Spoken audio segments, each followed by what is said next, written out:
Today on Homeworthy, we're exploring how natural light, airy designs, and serene spaces come together to create the perfect retreats. First, we'll head to Barbados, where Andy Wells shares her stunning home, blending island charm with effortless elegance, offering spacious indoor and outdoor areas perfect for entertaining. Next, we'll visit Malibu, where interior designer Sarah Solis opens the doors to her peaceful Point Dume home, featuring organic materials, expansive rooms, and breathtaking views of the California coast. Then we'll travel to Houston, where Nicole Shah's bright and airy home is filled with beautiful art and antiques, alongside her thriving garden. Finally, we'll step inside a gorgeous beach home in La Jolla, California, owned by former retail executive Patrick Wade, whose laid-back design and coastal style create a clean, vibrant, and inviting sanctuary.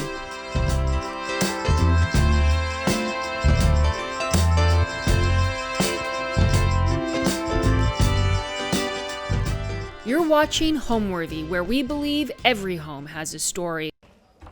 Homeworthy, you're here. Welcome to Cuba Libre. Welcome to Barbados. Come on in.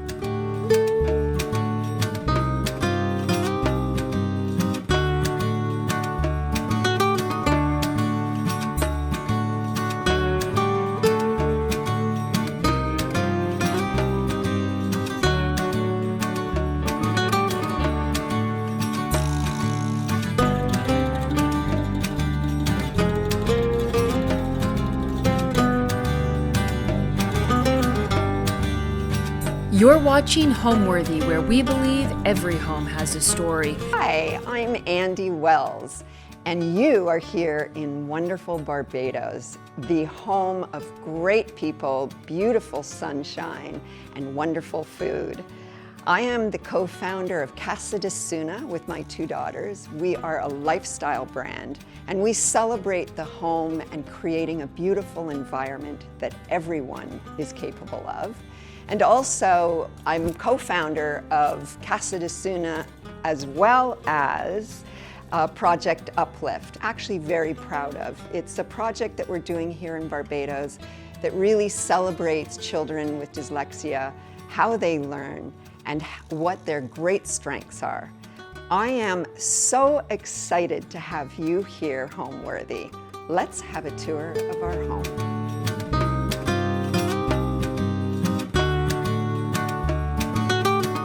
This is the entry, one of the most important places in the house, and it gives people sort of the first impression and the vibe. And so I wanted it to be very colorful, and I wanted it to be something that was eye-catching and beautiful. The fabrics here are from Fortuny, which is an Italian company.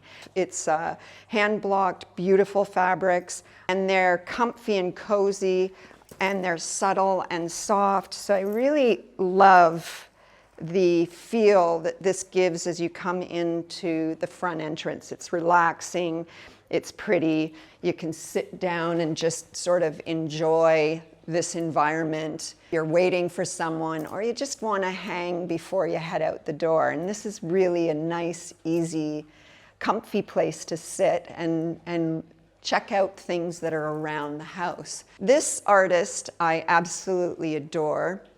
Her name is Christine Chiateau, and she is a French lady who living here in Barbados. Her husband was actually the French consulate, and he's a wonderful guy. And I saw her work at a restaurant called Lancaster House here in Barbados. And the guy that owns Lancaster House was just hilarious. He was a real character and hugely gifted, very artistic. And his home was just absolutely full of gorgeous art. And I saw this wonderful painting and said, "Who's that?" And so I love monkeys. You're going to find that as you go through the house. And so I thought she was wonderful, and she's got a monkey on her shoulder, and she's just sort of taking in the environment and looking very much like she's part of Barbados. So I really loved this painting and thought that it worked really well in this entrance. And then come with me and I'll show you down here. I decorated the table with a piece of gorgeous coral. I love coral, and I think it really depicts Barbados. And then, of course, orchids are an absolute favorite of mine as well. Very subtle and beautiful. And then this work actually is from my mother, who's an artist. And I remember when I was a little girl, she used to paint paintings like this, and she did tapestries. And she used to sit at night and paint every dot, and the patience and the time that she put into her work was really amazing. And it's joyful. Now, this is out of scripture. She's a liturgical artist. She was put in a book. They did a book on liturgical artists, and she was one of the top 10 liturgical artists in Canada. Her paintings are joyful, full of color, just like she is. And it really worked in this space. So I think that it's fun and eclectic, and I just love having a part of her here with me. These are amazing. I have a little backstory to this. I really wanted a monkey. I thought when I moved to Barbados, I'm gonna get a monkey. And so I hatched this plan to sort of talk my husband into getting a monkey, which was met with a hard no. So I had to compromise. So I commissioned Heather Dawn Scott, and she's one of my favorite artists, to create a jungle with monkeys doing what monkeys do. And so she created this gorgeous panel, and I wanted it sort of to feel like you were outside looking out a window and seeing monkeys. And if you look at this, you'll see what's in a jungle in Barbados. You'll see little butterflies and hummingbirds and little beetles and little geckos and mummy monkeys doing what mummy monkeys do, feeding their child, their babies, and eating, and all the fruits that are in Barbados. And so I helped to inspire her, I think, I've been told, to create these gorgeous panels that really feel like you're right in Barbados. I did the same here, and in fact, I was up on a ladder with her. We laid them out down there, and then I was up on a ladder with her painting myself. So I'm part of this whole glorious effort. But they're stunning. I love them, and they make huge conversational pieces, and everybody loves them. They're really, to me, they really depict this beautiful island. She then told me that I really inspired her, and so if you look downstairs here, you'll see how she evolved with this painting. And I have to say, Heather was a little sneaky because she knew that I would love this, and I just had to have it. So you can see how she's added more flowers and birds, and so it's really developed from what we started here. So I'm pretty thrilled to have been a part of her journey in creating these gorgeous pieces. This is another piece of hers. This was the first painting where I met Heather. I call her Miss Pearl. And she was in a jungle, and I was inspired by it. And I just love her. She's happy. She's getting lovely bananas and carrying them to market. I have these imaginations with my paintings, and I just love her. She's a wonderful lady working in the gardens and jungles in Barbados, and I just think she's gorgeous. So Cassidus Suna, I'm so excited about, was born in COVID, believe it or not. As much as everything else was born in COVID, so was Cassidus Suna. We were in Vermont, and I love to cook, and I love people around me. I love having hordes of people, great conversation, lots of wonderful drinks, and just to really be together. And we were sitting at a table one evening and I said to the kids, you know, I'd really love, and here comes Tinkerbell. Tinkerbell, sorry to segue, is a stray cat that came into Barbados, and she actually owns me. Now, I'm not gonna lie, I'm not the biggest CAT person. I don't want her to hear that. I'm more of a DOG person, but I have fallen in love with, and she completely owns me. I'm not going to lie about that. And she's a funny girl, and I think quite exotic. I think her mummy had some fun out there somewhere and created this gorgeous, exotic cat. And she's very snoopy and wants to know what's going on. So we might get lucky and have her come over to say hello. Back to Casa de Suna. So I wanted to write a cookbook, and my two daughters, Coco and Anna, said, Mom, why don't we develop a brand? Why don't we sit down and think about what that would look like and talk about your cooking and food? And we all love to decorate and we all love home. And so they said, let's do it together. So at that point, Casa de Suna was born. We hired a wonderful company in California called Nice People, and we got to work. We designed and developed our website, which is really, I'm not gonna lie about this, it's really beautiful. And we wanted to have affordable luxury. We wanted people to love themselves enough to get into the kitchen and cook. Our recipes are amazing. They're, you know, when you're cooking, you don't have to, you're kind of scrolling through to read the cookbook and get to the actual recipe. We didn't want that vibe. We wanted, you know, 5 or 6 short steps that you could go and do your food and then come back, and you could, you know, not lose your place. And it was really simple and easy to do. And so it took the daunting feeling out of cooking and put more into your cooking, the joy of it, and how proud you are when you produce something. And then we decided to do a curated shop, so you could shop our articles. We interview wonderful people. We are you know, stuff on health, stuff on wellness. Anna has a health and wellness certification. Coco is very artsy, has been trained in the art world. And so with the 3 of us coming together, we've created this really fun vibe, really beautiful. And when you come to our website, we want you to feel that you're at home, that you're cozy and comfy. And we wanted to make it really beautiful so that you didn't want to leave.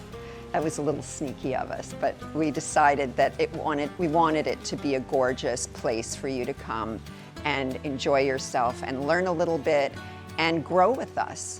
And so that's where Casa de Suna was born. So come on in here and I'll show you one of our bedrooms.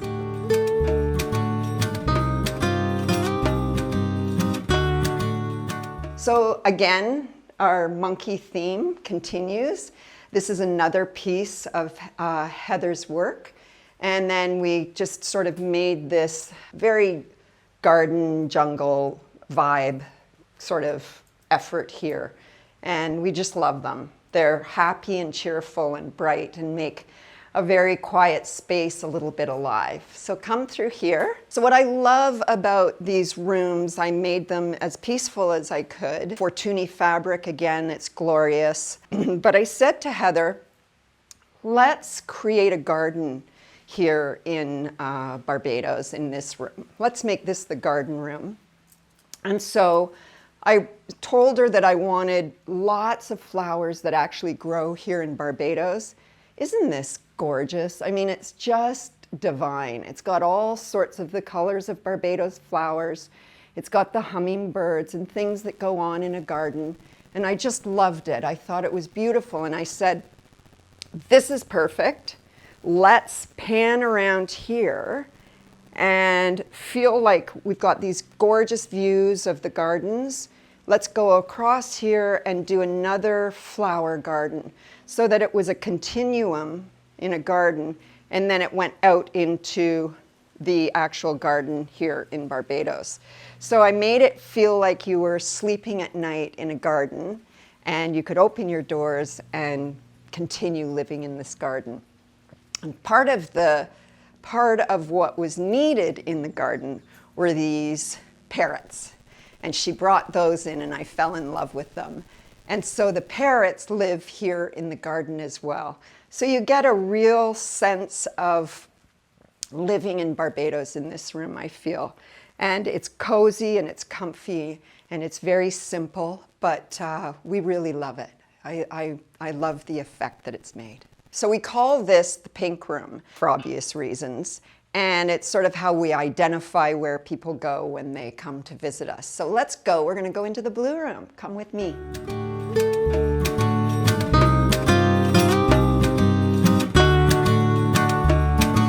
So this is the sister room to the pink room. And this room is also subtle, again, using beautiful fabrics. And it also has this kind of very zen feel, which is really what we wanted to achieve here. We wanted people to come in, throw their bags on the floor, grab their bathing suit, and come out and have a swim in a rum punch. And so it was really creating this wonderful vibe of coming to Cuba Libre with all the wells and enjoying life. I got this candle from a little shop here in Barbados. It's absolutely stunning, and it's really in keeping with the whole feel of island life. This is a wonderful thing, another painting by my mother, which I love. But this is a local artist who creates these gorgeous statues. And they're just brilliant. I absolutely adore them. They're in their Sunday best, and just there's a whole story behind creating these beautiful statues of wonderful, beautiful women. And I thought to myself, I'm going to pick up a few, celebrate them, and they are just perfect here. And so when people come to the island, you get a sense of being in the island, and that was important to me. When you're living up north or wherever else you are in the world, there is a real romance about living in Barbados, and I wanted to bring a little of that into each room. Come and we'll go and look upstairs.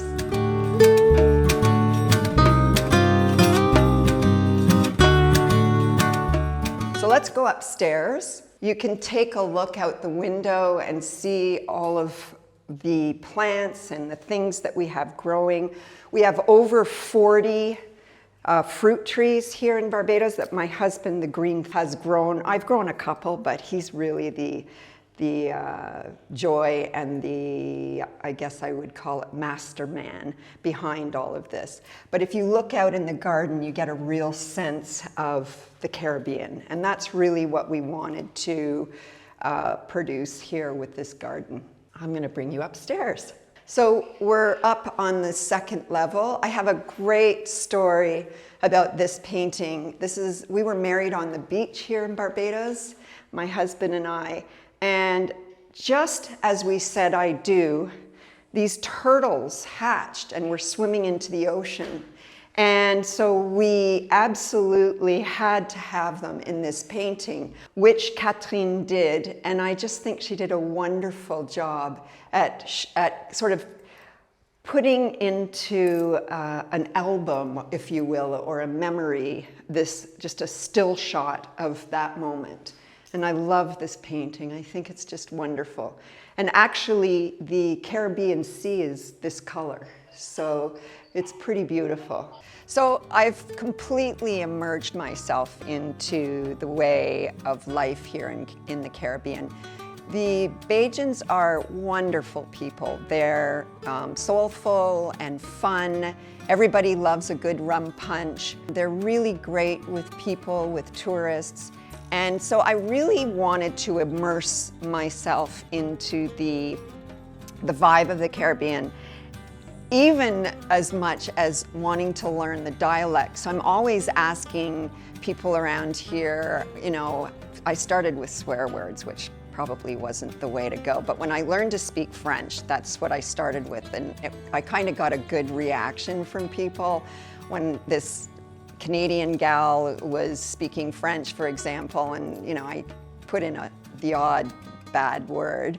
And I kind of learn languages that way, as odd as it may sound. And I did that here in Barbados. So I understand the dialect, don't speak it as well, but I understand it. And I sort of feel that understanding one's culture here is really accepting it and growing with it. And it really intrigues me. And so yes, I did do that. And even with the clothes that I wear now, this is not something. This is a linen dress, it's flowy, it's Barbados, it's Caribbean. And I find my girls will say to me, Mom, what are you wearing? And I'm sort of saying to them, look, I live in Barbados, I'm embracing everything about Barbados, including the style and the look. And so I think I've done a really good job of that. I'm a clothes horse, I love fashion. And really, I've embraced even those aspects of the island. So come on into the yellow room.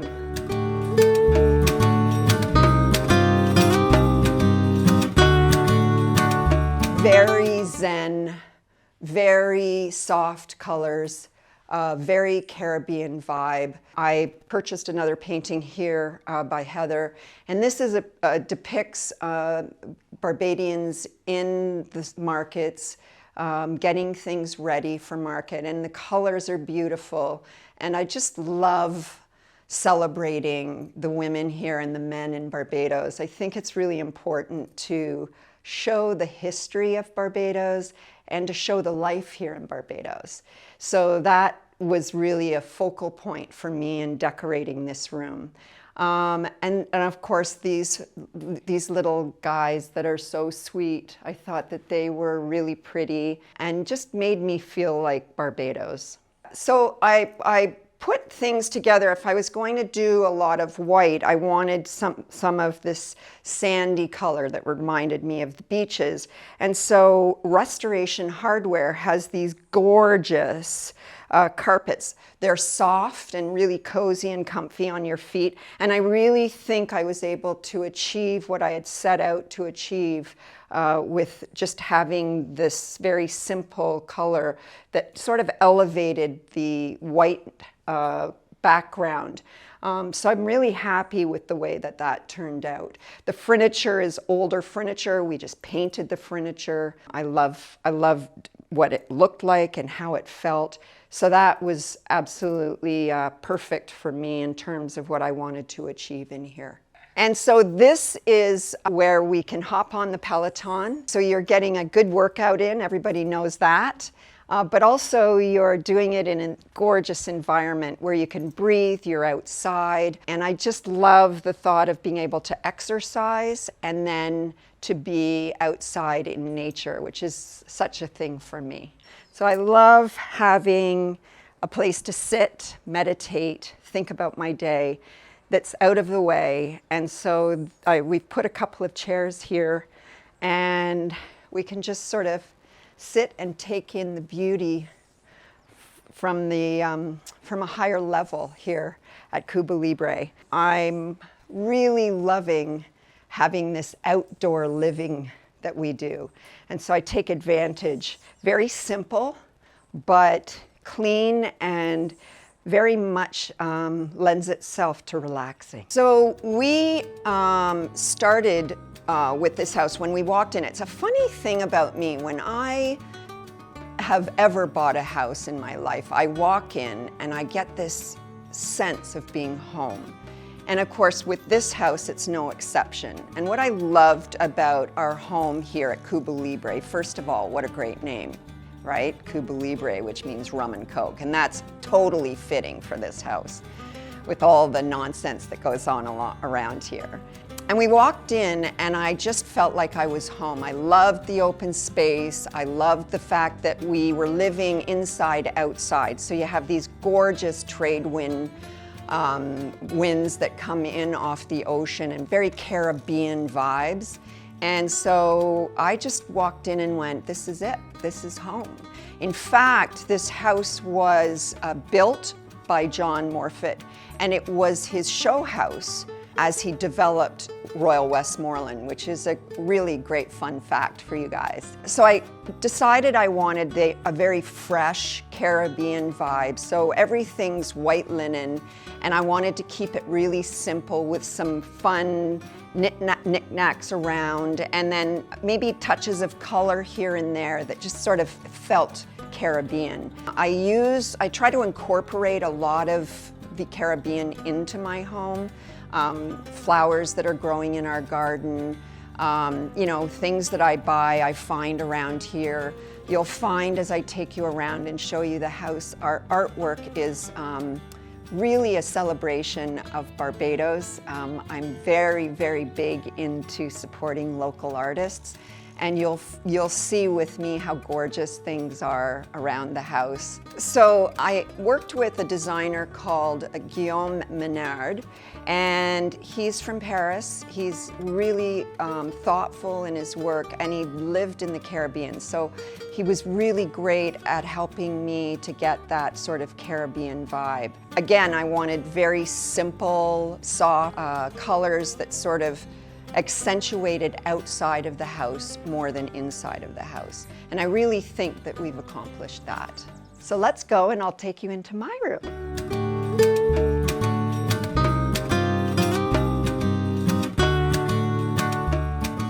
So this is our room. Quite wonderful in that, again, I keep saying this, but we feel like we're sleeping outside.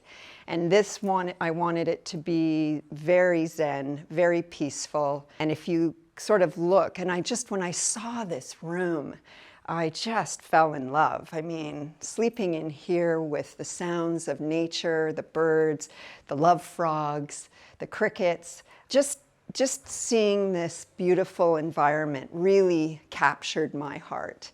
So, you know, we have, again, Fortuny fabrics, very simple, very clean. So in creating this environment, linen was the absolute go-to. This sofa was here when we got here, but it was in one of the rooms downstairs, and I thought it would be absolutely spectacular here in the bedroom. It just was sort of lent itself to feeling very homey and cozy. And of course, watching TV here when everybody's in the house, we kind of created a little oasis for ourselves.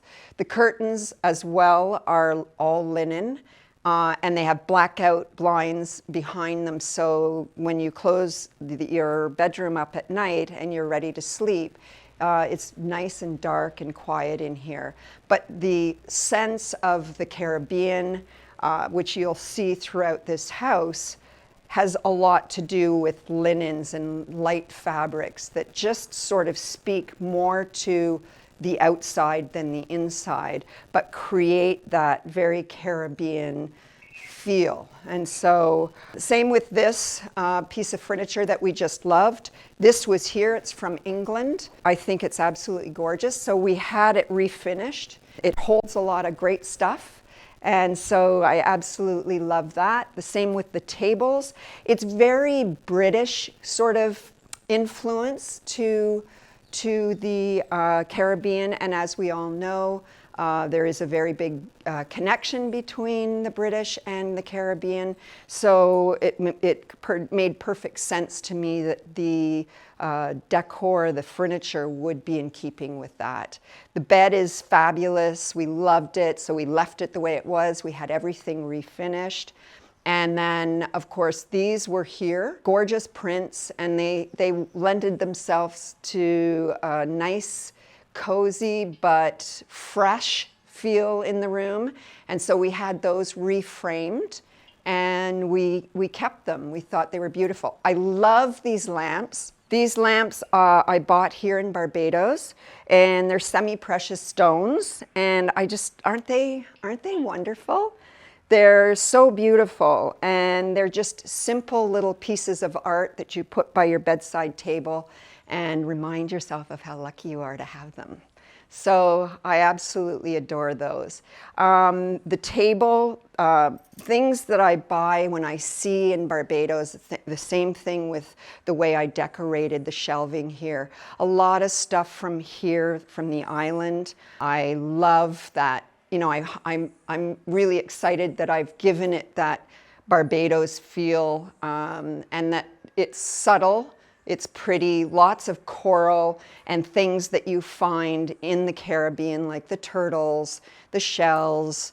Just, it really lent itself to, you know, parts of coral from the sea. It just lent itself to really speaking the language of Barbados. And I absolutely love that. This chandelier, I adore it. These are crystals in the chandelier. And when I bought it here in Barbados, and it's really like wearing a piece of jewelry. It's just beautiful. And it's subtle, but it really elevates the space.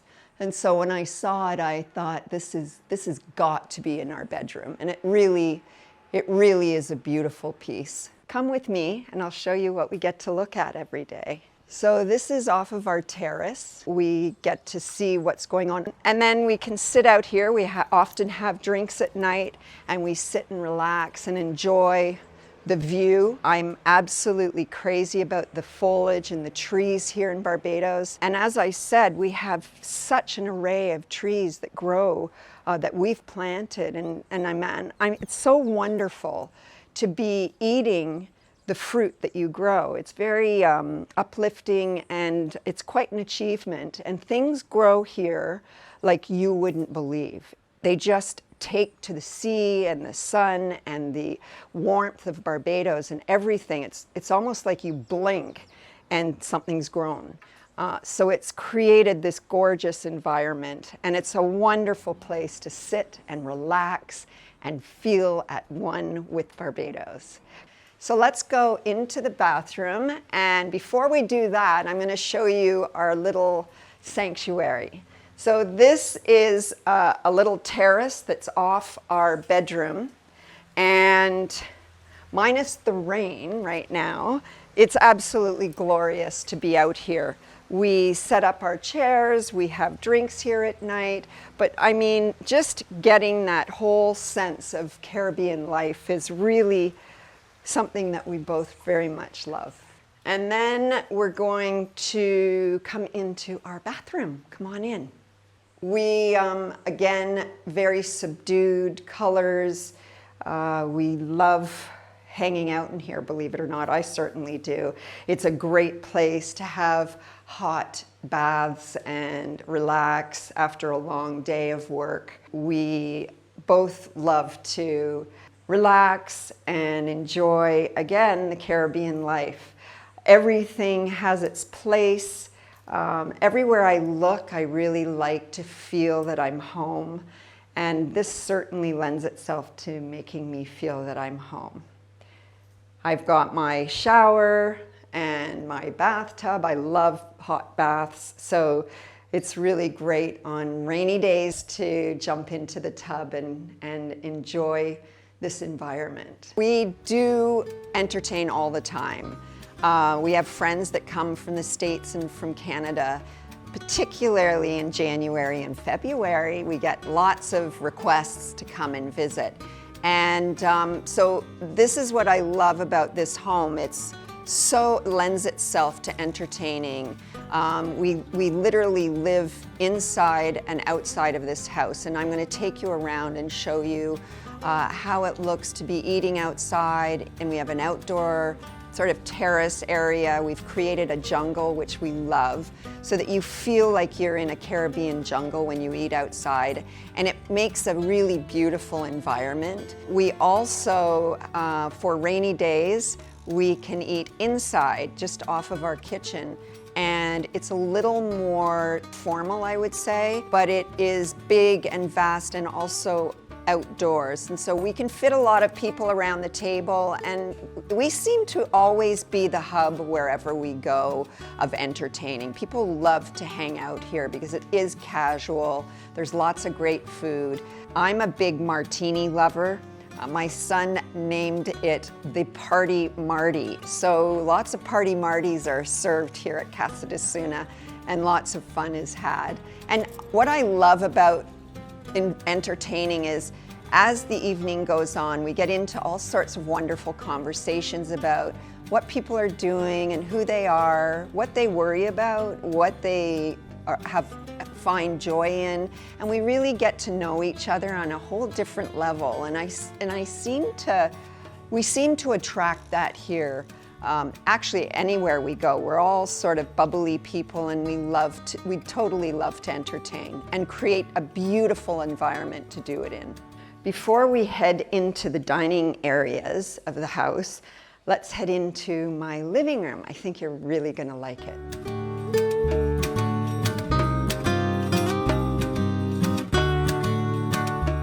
This is my favorite room in the house, apart from the kitchen. I love the kitchen as well, but this is my favorite room.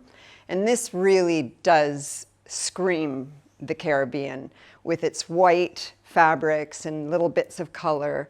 The coffee table I had a lot of fun with. I had a friend that came down from Canada, Randy Smith, and he's a dear friend of mine, and we sat one night having our Party Marties, and we went to town on the table, and we just had an absolute ball. So it's reminiscent to me of the good times, and I'll take you and show you. But let's walk here a little bit, and I'll show you what's happening on this side of the room. These hurricane lamps were here when we purchased the house, and I absolutely adore them, and you can see why. They're just gorgeous. They really make a statement in the room, and they're probably about 40 years old, and as I said, they were here when we came. So I really wanted to play on that Caribbean vibe. And the chairs as well were here, and I just loved the fabric. So I had it cleaned up, and the roll cushion really lends itself to that simplistic sort of plantation vibe, and that's in essence what we wanted to achieve. Fun story here, this is called sea glass, and the kids and I used to vacation in Prouts Neck, Maine, and we used to go on the beach and we'd collect little bits of sea glass, but they were so few and far between that they were real treasures to us. And when I came to Barbados, I was walking on the beach and with my husband, and every day after work we'd hold hands and walk down the beach, and I saw these treasure troves of sea glass all over the beaches in Barbados, and I couldn't believe it. And so we started, as we were falling in love, we started to collect the sea glass, and we've made these little vases full of it. And believe it or not, each color has a story. Some of them are 150, 200 years old or more, and they've been eroded in the sea. And so, you know, there's certain pieces that are really hard to find, and sort of it's like you've got the grand prize when you do. And those are kind of the navy blues and different colors of turquoise, reds. And so we're always hunting for that special little treasure, and decided to fill these vases with the sea glass to really, it's really reminiscent of our love affair and how we fell in love. And they're really special to me, and they're so beautiful. Coco is, one of my daughters, is a jewelry designer, and I said to her on several occasions to grab a few of her favorite pieces and create something beautiful that I can wear around my neck. So we'll see what happens with that. I'll talk to you a little bit about Coco. She's just come from England, and she spent 3 or 4 months there, and she took this amazing course in flower arranging and decor with a gal who's called Catherine Muller. She's Parisian, but she has a shop in London. And it really is about creating the art of design in florals. And so Coco absolutely took to it like a fish in the water, and has created these absolutely magnificent pieces of art.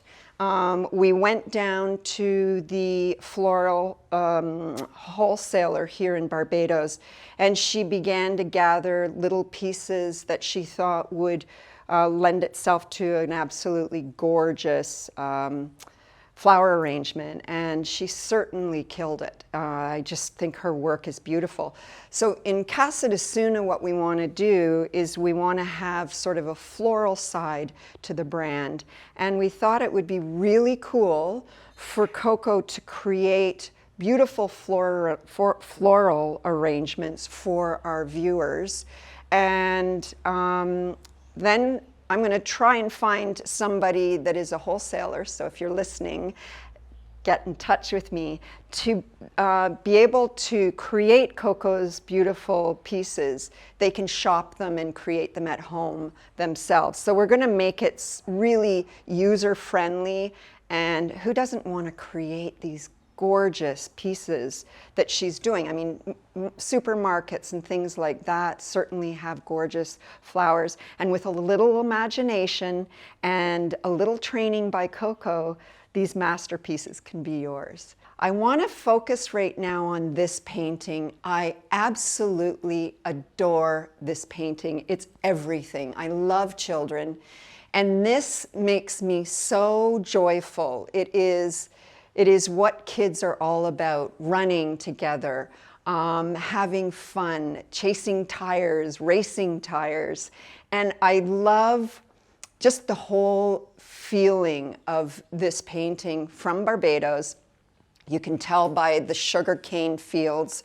And this little guy with his pants down, not taking 2 minutes to stop because he doesn't want to lose the race. I imagine what's going on in this painting, and often I come and stand by it, and I just thought this has to be in the living room to make everybody feel as happy as I do when I look at it. So much fun.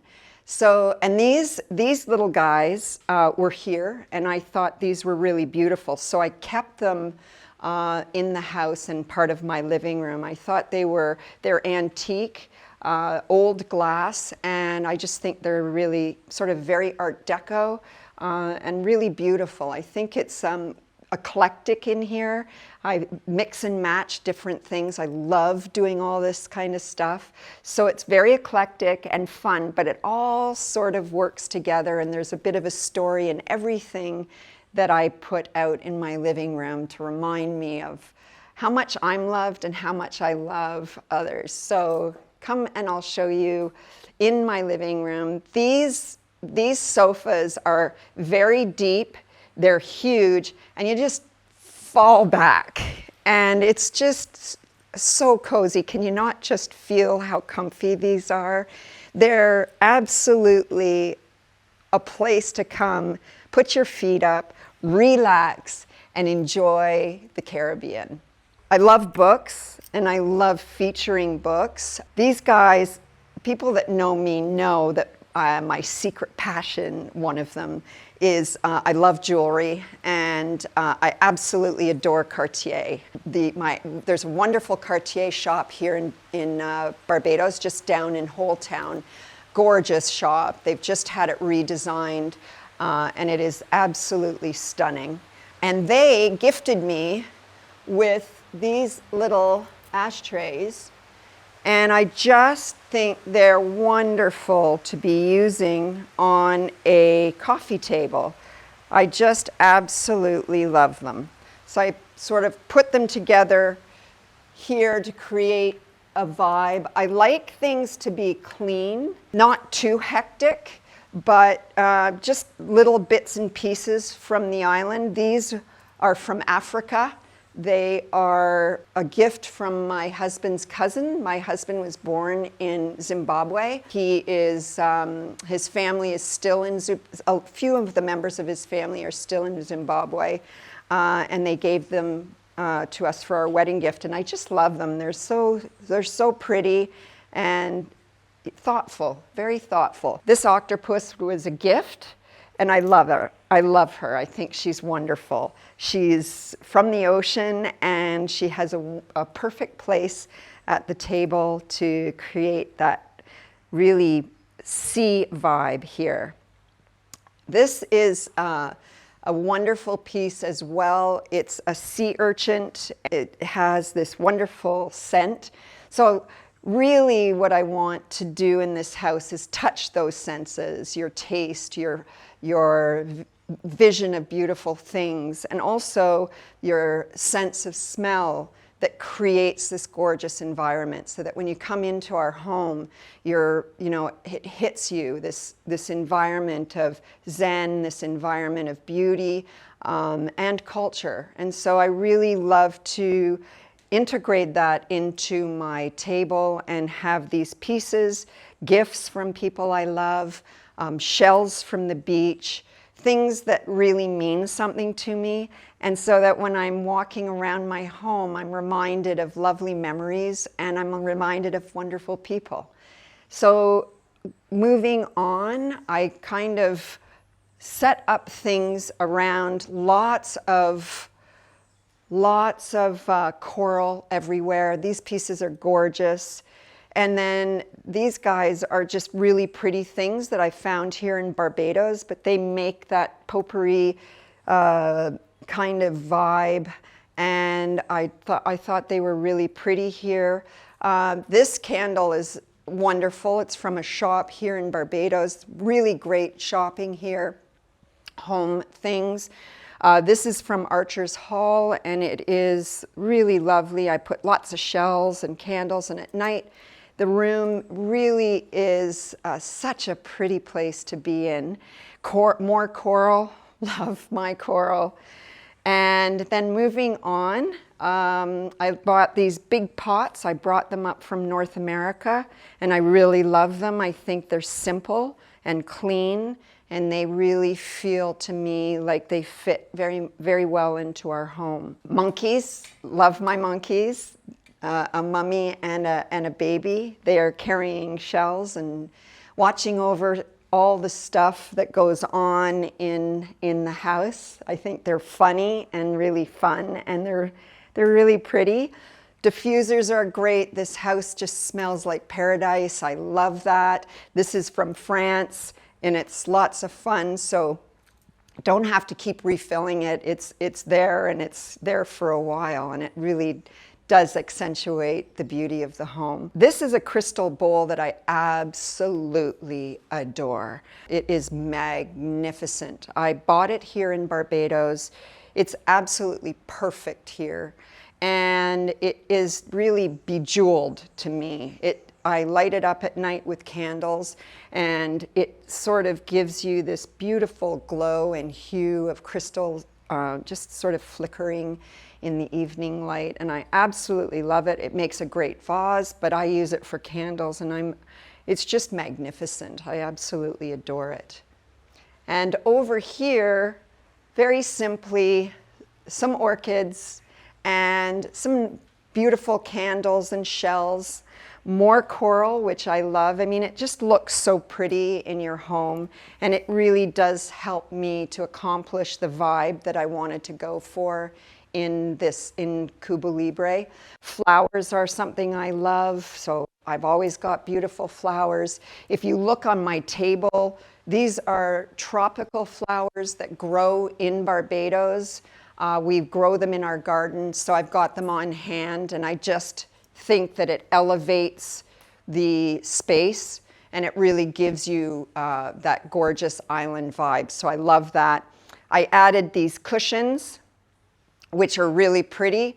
They are really speaking the Barbados language, and depending on whether I want it bright or just a little bit softer, they're two-sided, so I think that's kind of fun. But it gives, in a very clean, white environment, it gives it that little punch, that little taste of color that's so typical of where we live. And then I have more crystal. These are gorgeous as well. Love my crystal pieces. They glimmer and shimmer in the evening with candles in them, and they just sort of feel right here. So some areas of my home you'll find that they're a little more eclectic, and some things in my home are a little softer, a little quieter. So we have sort of a vibe that you can party it up, or you can relax and put your feet up. So I'm here in Barbados. I live here sort of 6 months of the year, which I absolutely love. I'm originally from Canada, I have a presence in the United States as well. I live in the United States. I'm a resident there. And I came to Barbados because I met the love of my life, and he was working here in Barbados. And when I came to Barbados, I'm a huge sea lover. I love the sea and I love nature. And so this fit right in with everything that I love, a wonderful man in my life and a beautiful environment. And so we came here about 11 years ago, and we lived down on the beach in Fitz Village in Barbados, and it was gorgeous and wonderful. I have 3 children, and they are busy, and you can pretty much add on about 10 kids per my child. So it's always hustle and bustle and moving around in here. And so we needed a space that could accommodate everyone, including friends. I love to entertain, and I love people all around me. So we started the hunt of looking for a home, and we knew we wanted to be up off the sea, and we ended up looking here at Royal Westmoreland. Royal Westmoreland is an amazing place. It's a gated community. And so we have about 350 homes here. Beautiful environment, golf course, beach house, beautiful pool, lots of pickleball and paddleball and tennis. So it's really a resort place for those that want to come to visit. You can rent, you can buy. And for those of us that live here more permanently, it's a real community. We really feel the vibe of living in this gorgeous environment and really loving where we are. Running around in little golf carts, and it's kind of a little bit of a bubble, but really a lovely place to live. And Barbados is insanely beautiful. So we're gonna go into the TV room, which is very subtle and subdued. So come along with me.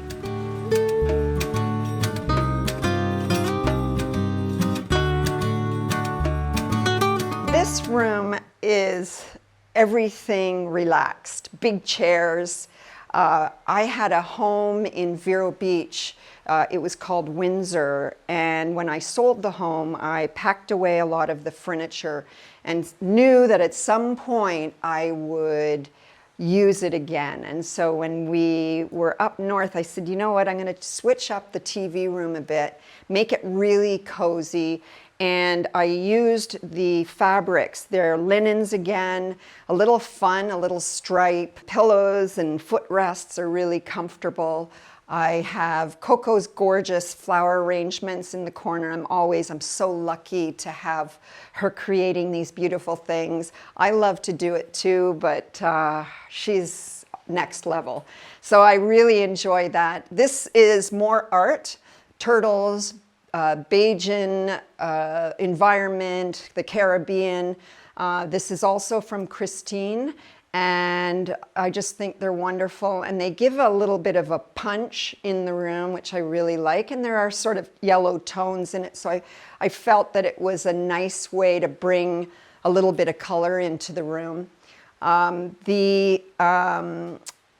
These pictures that you have, they're actually sea urchins, and I thought they were gorgeous. So I wanted to bring in, again, the elements of the Caribbean. So voila, sea urchins everywhere to give you that real Caribbean style vibe. So this is a space that we come and we watch lots of movies. We have meetings for Casa de Suna in here. It's air conditioned. So it's very comfortable to work in this space. But mostly we use it for relaxing, making big bowls of popcorn and watching great movies. And it's fun because everybody can fit in here and everybody's comfortable. And again, I have brought in the restoration hardware carpeting. So that is a theme that you'll see throughout the house. It goes beautifully with the marble. and it just elevates the room a little bit, I find. And it's not like seagrass where it's a little bit hard under your feet. It's very soft and comfortable. And I just love the vibe. I love this sort of natural vibe that it gives to the rest of the decor. It's not competing with anything. It's accentuating everything. So I just love it. And I love this room. It's very quiet and very calm and just a really nice place to chill. So let's head down to the bar area and one of our dining rooms. Come on.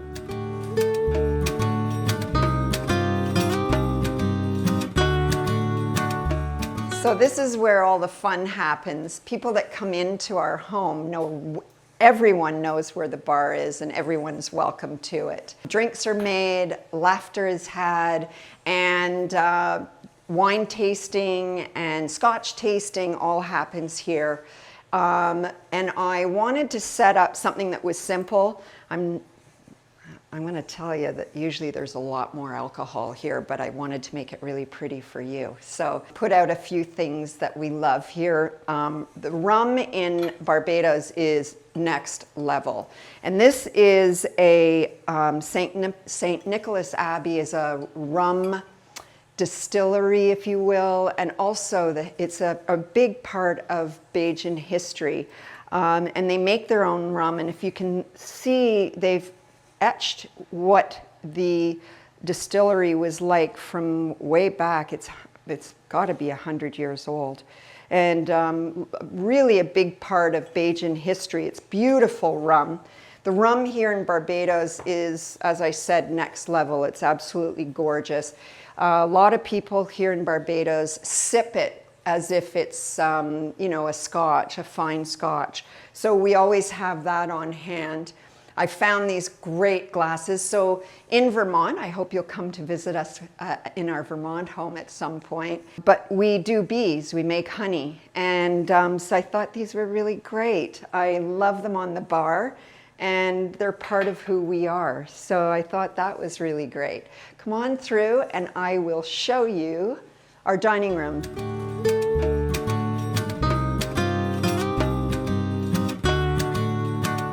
This is one of our dining rooms. This is the inside dining room, if you will. Again, Coco's flower arrangements are singing here at the table. Simple lunch table.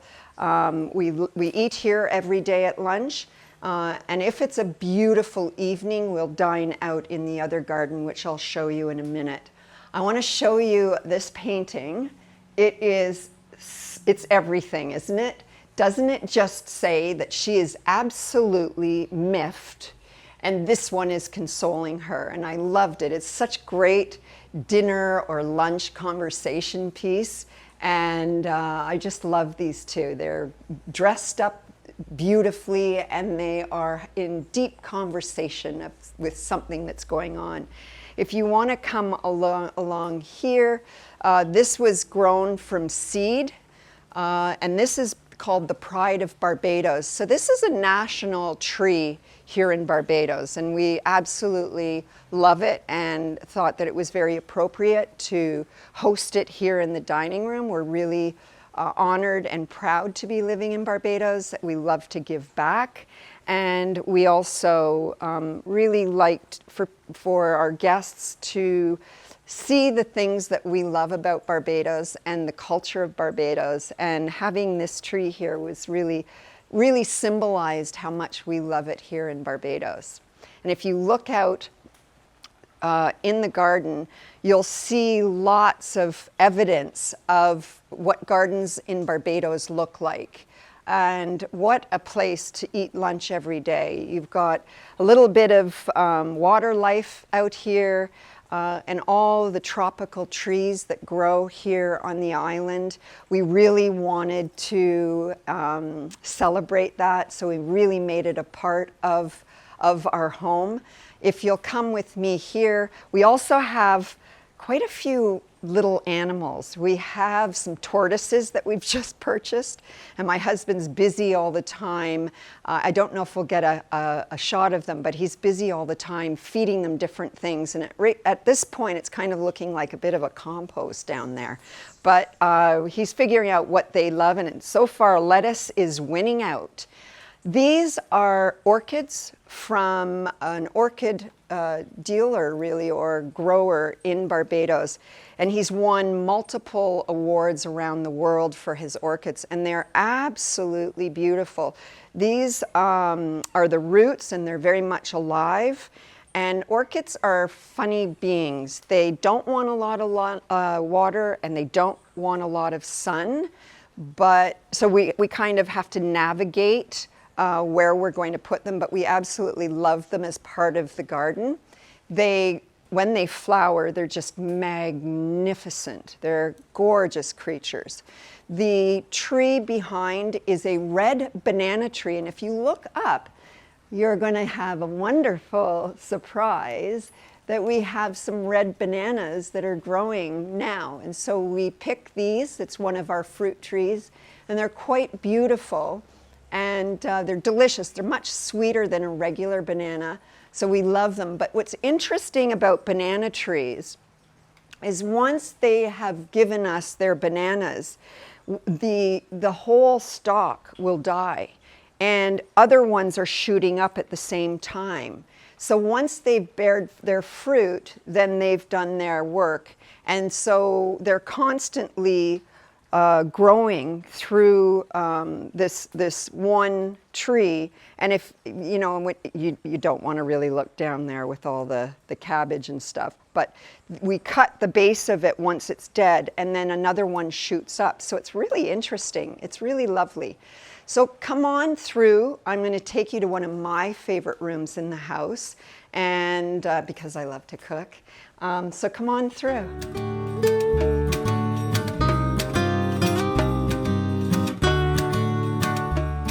So this is our kitchen, and it's quite large, as you can see. We've just had it painted. My friend Shell Canal started a business here of doing fine finishes on the walls, and it's called a texture architectural. And so we decided to do a high gloss finish here, and I really love the result. It's high gloss, it's great for shooting. We do a lot of shooting in here for Casa de Suna. We make a lot of food, a lot of recipes. We love to have a nice environment to do that. I am a funny one. I think that you don't need to spend a lot of money on creating beauty. I love, and everyone who knows me will laugh at me, I love good homes and winners and home scents. I think you find wonderful treasures in them. So you had to see me coming on the plane, carrying all these pieces of luggage, and knowing that I had a black and white kitchen, we wanted to, it's not my favorite black and white, but these are such gorgeous countertops and they're old that I wanted to save them and then create something. So I ran and found and hunted down the handles, and then found different things to put on the shelves. I had floating shelves put in, and I wanted to have this black and white environment, but with adding a third color, which was, you know, sand, beige, that kind of thing, that gave it sort of a feeling of warmth to the black and the white. And it's a great kitchen for creating food. I got stools here that everybody can sit and hang and have a drink or eat some wonderful food and chill with me and chat with me. And you know, they all say the kitchen is the home of the house, and I really would tend to agree with that. So I think I've created a lovely home in this kitchen, and a place that we can come and create beautiful food that makes everyone happy. Come and I will take you to the other dining room.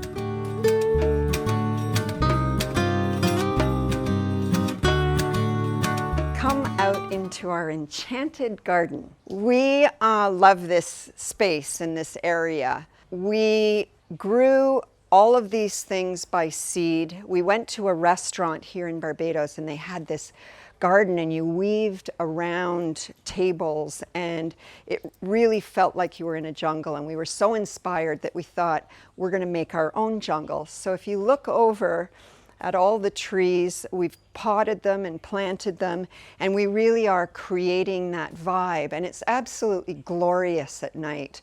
We've got all sorts of wonderful fruit trees and Caribbean plants that are typically grown in the Caribbean, and we're just sort of going through the garden and filling it bit by bit with gorgeous plants and making it really a special place to dine. When I light the candles at night and we are all sitting out here, we could go on for hours and hours and hours, because you really do feel that you're eating in one of the jungles in Barbados. So again, Coco made some gorgeous flower arrangements for us, and I love the wicker that I put on my table. It really does feel like it's beachy and outdoor vibes. Flowers are always a must, and of course seashells are really fun to incorporate into your dinner table. So I got these gorgeous linens that I felt that really did give a Caribbean feel and also really went beautifully with our garden. I got those from Italy and just love them. I'm hunting them down to try and sell them on Casa de Suna just for you. I'm really into linens and creating beautiful tables. I feel honestly that it makes your food taste that much more delicious when you're doing a dinner party and having food in a beautiful environment. So the trees are absolutely gorgeous, and we have flowering things going on, and so lots of color. And I'm going to bring you over to meet our koi fish that we've had for many years. And they're huge now, and they know me, and when I feed them in the morning, they come and say hello to me. So here they are coming up. They really do have personalities. Some are a little shyer than others, but they're just gorgeous. They really do feel like you're in this very zen, peaceful place. And sometimes I'll just come out and stand over the bridge and just watch them swim. They're peaceful, and it's just lovely to watch them all hanging out together and having fun. But as you can see, they literally come up to say hello to me, and I just love that. They're really great parts. They're a great part of our family here in Barbados at Casa de Suna. The water lilies they love, and they flower, and they're just gorgeous. And they are protected. There are a lot of birds that come in and think that they might be a tasty treat. And so the lilies provide them some protection. And they have quite a beautiful space because they can swim under here and over into this area, which is quite pretty as well. A little fountain that we found in a little shop, and we just love our little frog who keeps the fish company.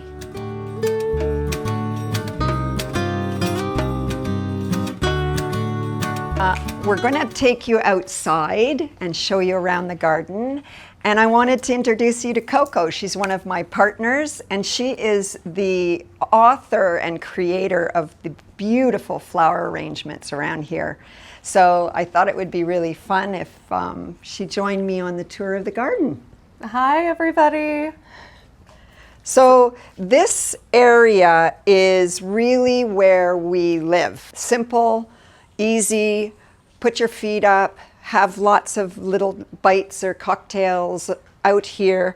It's great because when we get torrential rains, which happens from time to time in Barbados, not often, but it does happen, you're safe and sound in here. So really nice area to relax and enjoy the weather and the views of Barbados. Come and I'll show you the pool.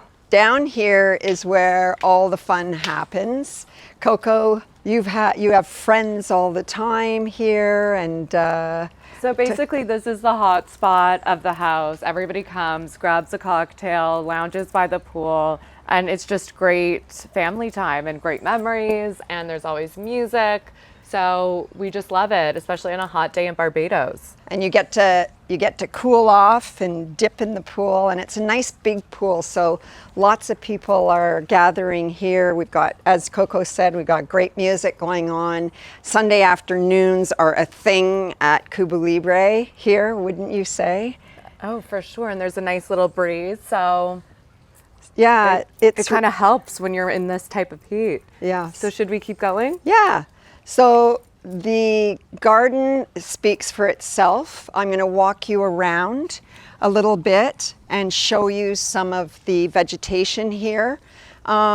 We really wanted to have a variety of plants and things that you'll find around the garden that are really not typical to North American living. And that's what makes it so special, doesn't it? It really lends itself to creating that vibe that you just know you're in the Caribbean. They're so pretty, these trees. I think they're called snowflowers, and I think that's a really good name for these because they're absolutely beautiful and they're very fragrant, and it just is a little bit of a touch that's a little bit different than the rest of the garden. So we love this tree. I would say my personal favorite is we grow passion fruit, which is amazing, and we have a good recipe on Casa de Suna, highly recommend. But you'll see a monkey here, and they'll be throwing passion fruit at you. So you never know. You always have to be ready to duck and cover. Often Tinkerbell is our mascot, so she's going to be a part of this tour as well. Come on through. Let's go and take a look around the garden and see the wonderful trees that are growing here in our garden. A lot of fruit trees that you see here. Lots of foliage, and this is a breadfruit tree. It's a baby one that we've just planted. We put it in the nursery to start, and then when it's big and strong, we bring them out into the garden. We eat the breadfruit. It's kind of like a potato, and so all things that you do with the potato you can do with the breadfruit tree. What do you think of breadfruit, Coco? It's great. It's very local. It's very Caribbean. It's definitely a mix of a squash and a potato. Delicious. Recommend 10 out of 10. So we'll come along here, and again, lots of plants that grow here in Barbados that do not grow up north. Lots of very tropical trees that grow, and they're wild and beautiful. We absolutely adore these trees, and we're making sort of the feel of a bit of a jungle out here at our home. Often on a sunny day, we come out here and have picnics under our favorite tree. This is my favorite tree, and you love it too, don't you? Yeah, it's beautiful. And it flowers in season, and there are these gorgeous orange flowers that grow and blossom on this tree. And so we do lots of picnics here, and they're really lovely. We come out and we have a charcuterie board. Rum punch is always on the menu, and we sit under the tree and enjoy a wonderful, wonderful afternoon together. Something I'll say, if you've ever been to Barbados, I'm warning you now, be careful with the rum punch. One is enough, two is definitely too many, but it is a Barbados Caribbean classic. So we had to do it. I had to do it. Let's go on to our bushes here, which are native to the Caribbean. It's called bougainvillea, and they come in all sorts of gorgeous colors. You see them all over the island. So of course we had to pitch in and grow the bougainvillea here. And often when I'm doing dinner parties, I'll come out and cut different colors to go with the tablescape that I'm creating for that dinner party. But aren't they just absolutely gorgeous and very typical of the Caribbean? Come and we'll look at some of the trees we grew from seed. This is our cactus garden. My husband loves cactuses, so he's cultivating a cactus garden here, and I find them a little prickly, but he's actually making an absolutely beautiful cactus garden.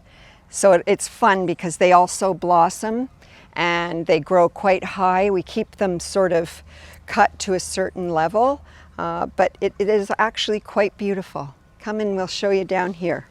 These are trees that we grew from seed, and look at them. As I told you when we started, the trees here in Barbados are magnificent and they just love the climate. So they grow like weeds, and they're just beautiful trees, and they create a sense of privacy for us here at Royal Westmoreland.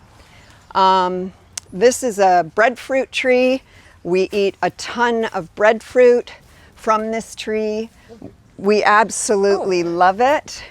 We grow a lot from this tree and harvest them, and we create really wonderful Caribbean dishes. Just down, if you look down, that's an avocado tree, and unfortunately the avocados they fruit in the summer, and often we're not here in the summer, but boy has that grown. When you think that it was grown from a cup in the kitchen to the nursery to its home, it's pretty magnificent to see the fruits of our labors.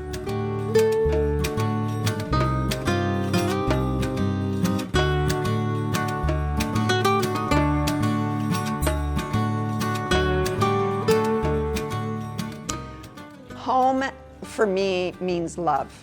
Home to me means gathering, family, friends. Home is a place that's safe, and home is also a place to be yourself, to regroup and recoup. But mostly for me, home is really about loving people and loving the environment and making people come into my home and feel that and feel loved. Home for me is all about love.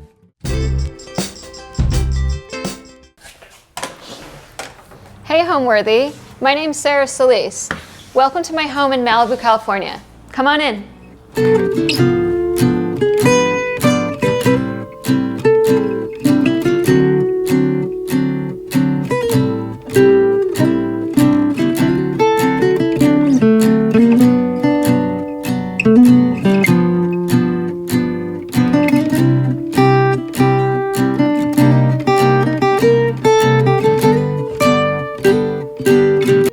Watching Homeworthy, where we believe every home has a story. Hi, I'm Sarah Solis. We're here at my home in Malibu, California. I am the owner and founder, principal designer at Sarah Solis Design Studio and Gallery Solis. Point Dume has always been a dream destination to raise our family in this incredible community and location near the ocean.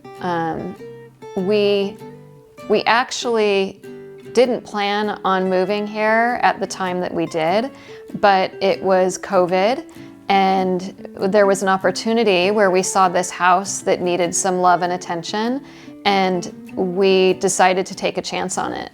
So we sold our house, our previous house, and moved in here and began the renovation process, which took us about 3.5 years.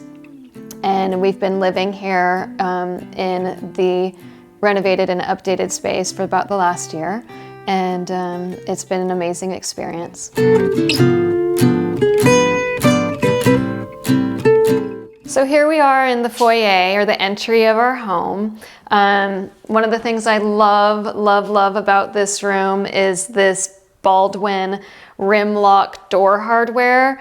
It's very old world and nostalgic, and I love the action on it. It also has the original skeleton key that goes with it, which is just a cool detail to have.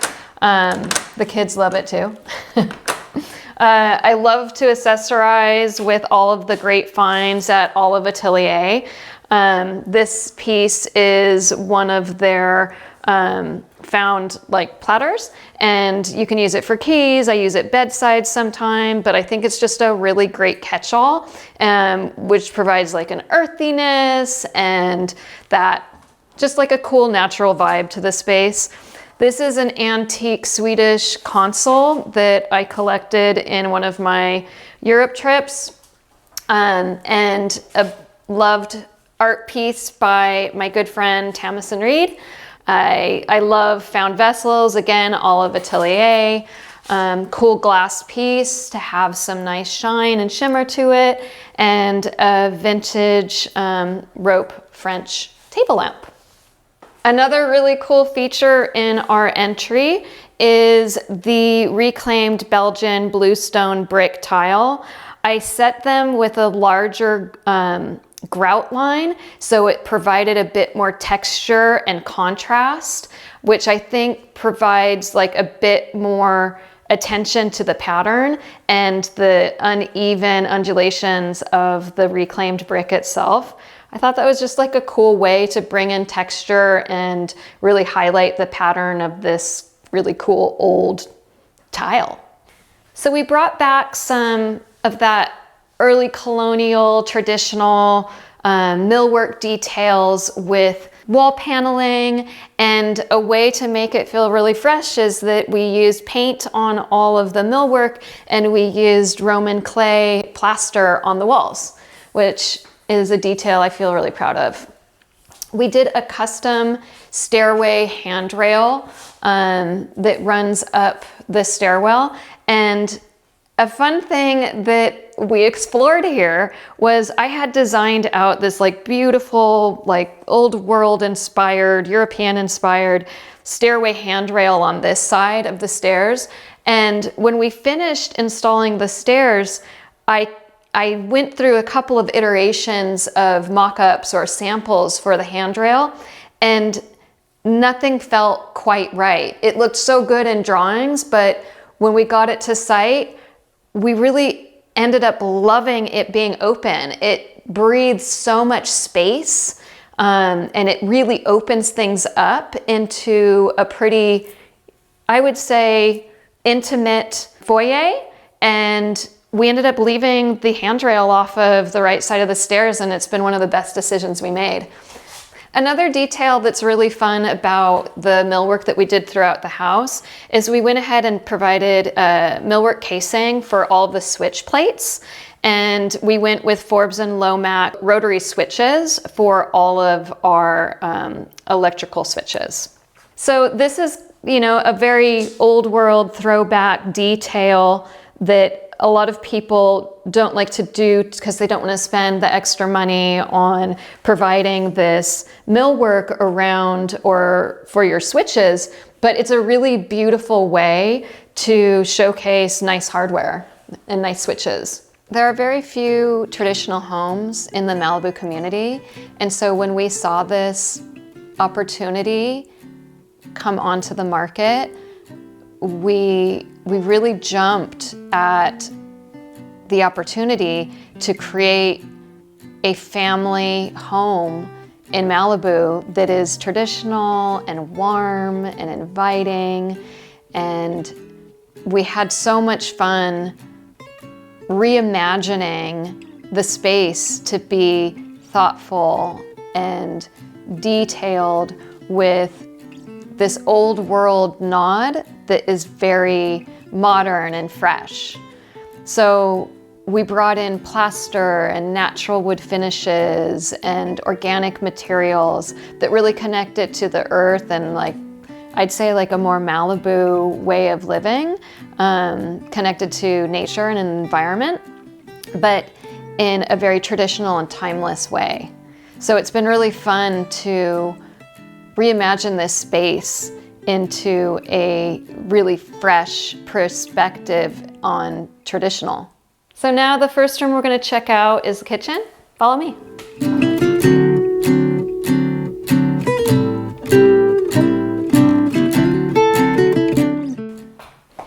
So this is our kitchen. I drenched it in Calicotta Viola Italian marble.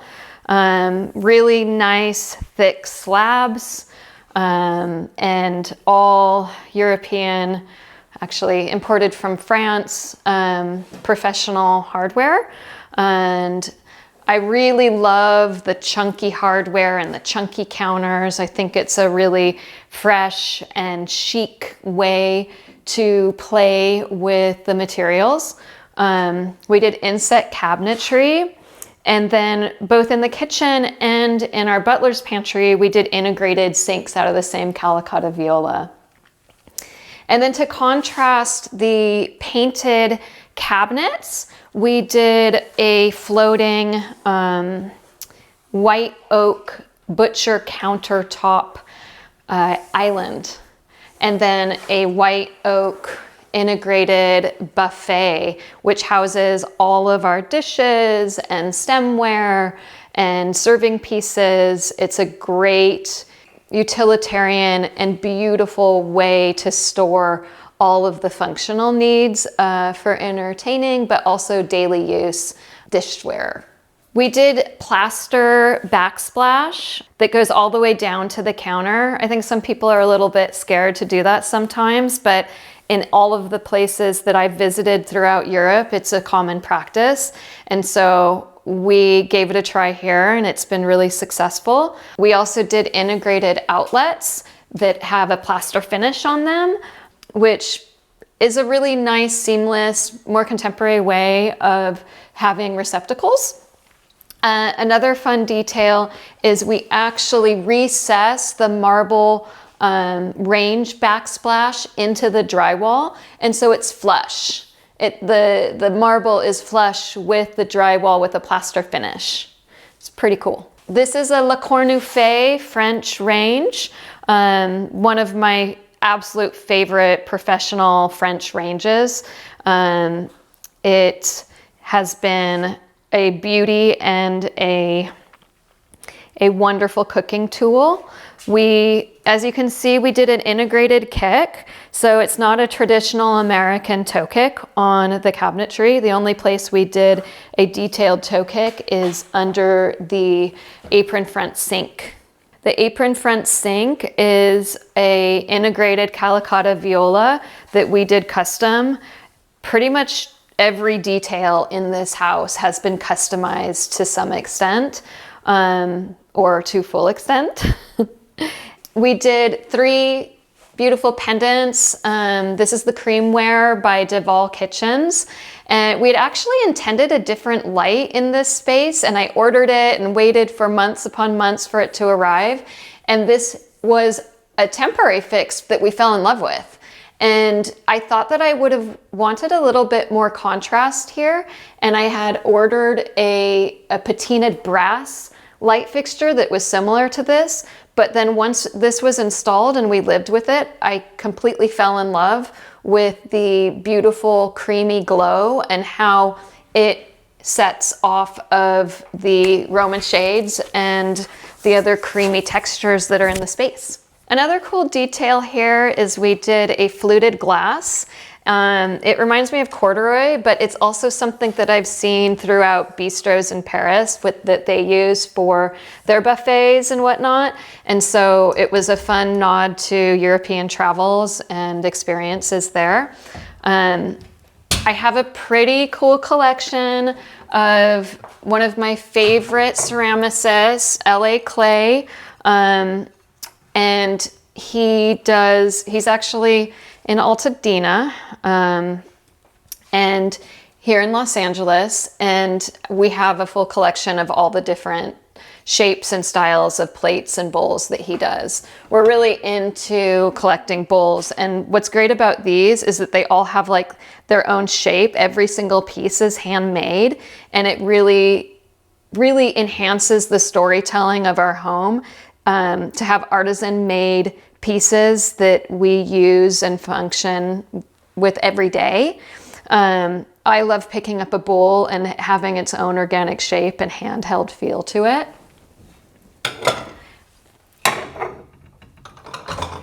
And there's nothing like little sauce sauce bowls. I mean, you can't have enough of these. I love this stemware and glassware, also hand blown from France. I actually got it at this little store up in Agora Hills that's near our studio called A Beautiful Mess. They have beautiful one-of-a-kind collected pieces, and this was a set that I got from them around the holidays. We do a lot of indoor-outdoor living in Southern California in general, but especially in this house in Malibu, we love to live with the doors wide open and the windows open so that we get this beautiful cross breeze between the front and the back of the house. It also invites our dogs to run in and out of the house and the kids to run in and out of the house. But we've created these really beautiful moments along the back porch where we can sit close to the doors and really set up opportunities for meditative views and inspiration, and really instills the sense of calm because all of your visual perspectives and opportunity are inspiring or just meditative.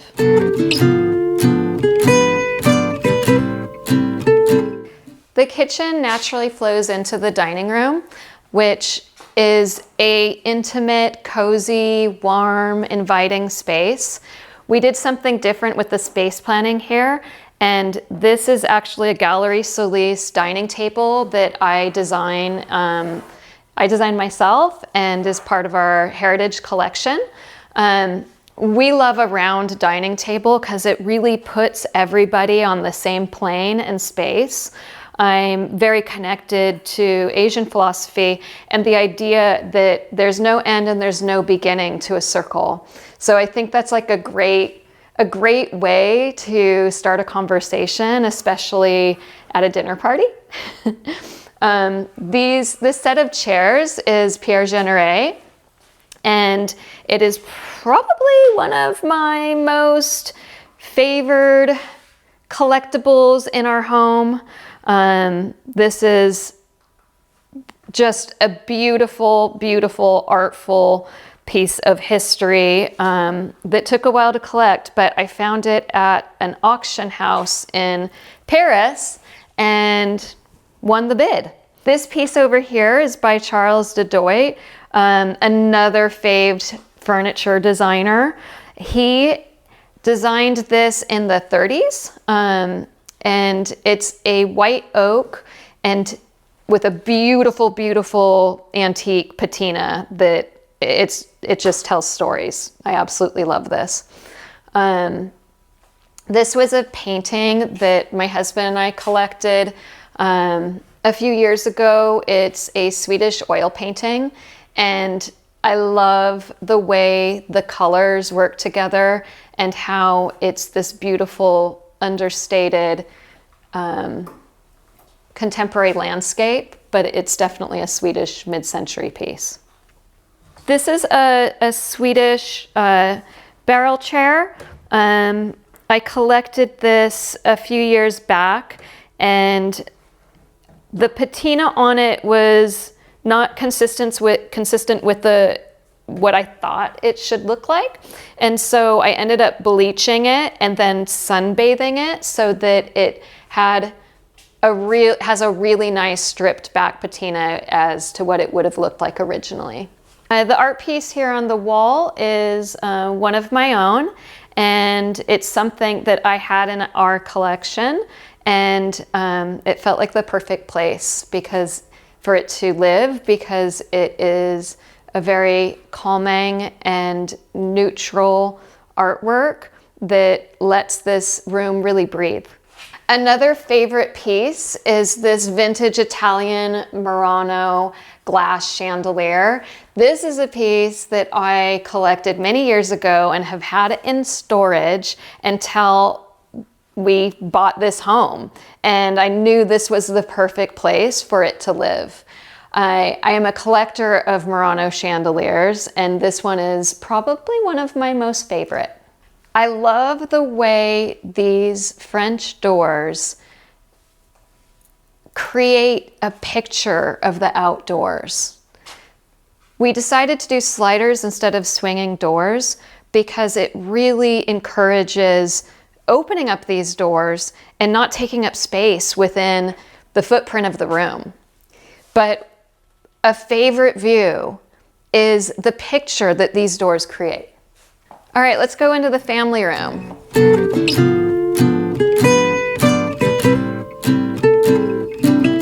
Welcome to the family room. We spend a lot of time in here. Every morning, every night, we lounge on our sofa.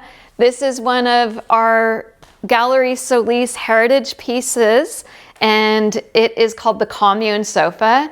It basically makes up Sofa City in here. And absolutely love having the fireplace on while we're hanging out in here watching a movie or a game.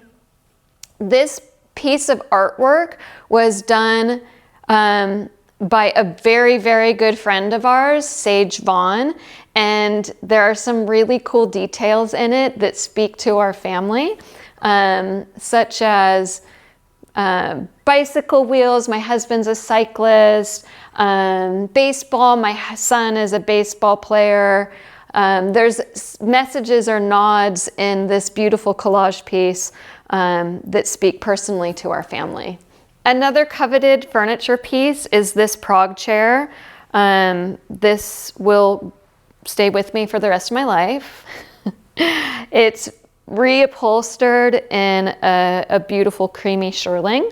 We did a custom mohair area rug scaled to fit the room really beautifully.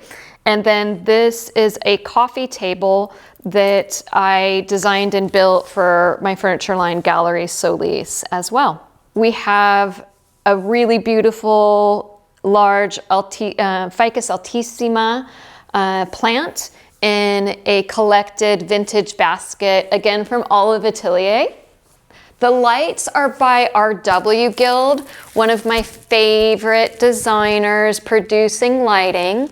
They're in an unlacquered brass finish and pieces that I really love. I love the painted vaulted ceiling in here. Again, gives this beautiful expanse, breadth of space to other areas, like in contrast to other areas where it might be a bit more contracted. We have this beautiful Dutch armoire that we keep all of our pool towels in, and it has been a fun case piece for storage purposes for the pool outside rather than doing built-ins.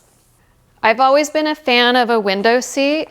This is one of our favorite spots to curl up, and even if it's just playing with my daughter, American Girl doll or the like, we use this bench quite a lot, and it's a really beautiful view into the backyard, and again, a way to transport you into another feeling. This is where I have my Nancy Meyers moment, and it feels very cinema-like.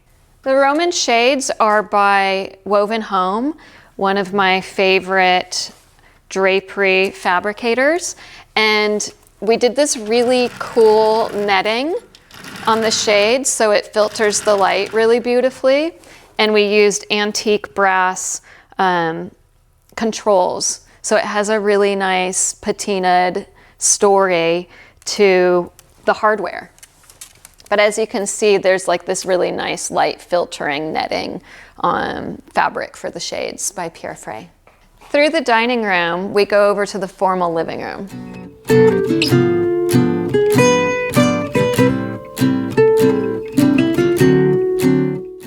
Welcome to the formal living room. I absolutely love these beautiful rusty colors and linen textures that invite intimate gatherings.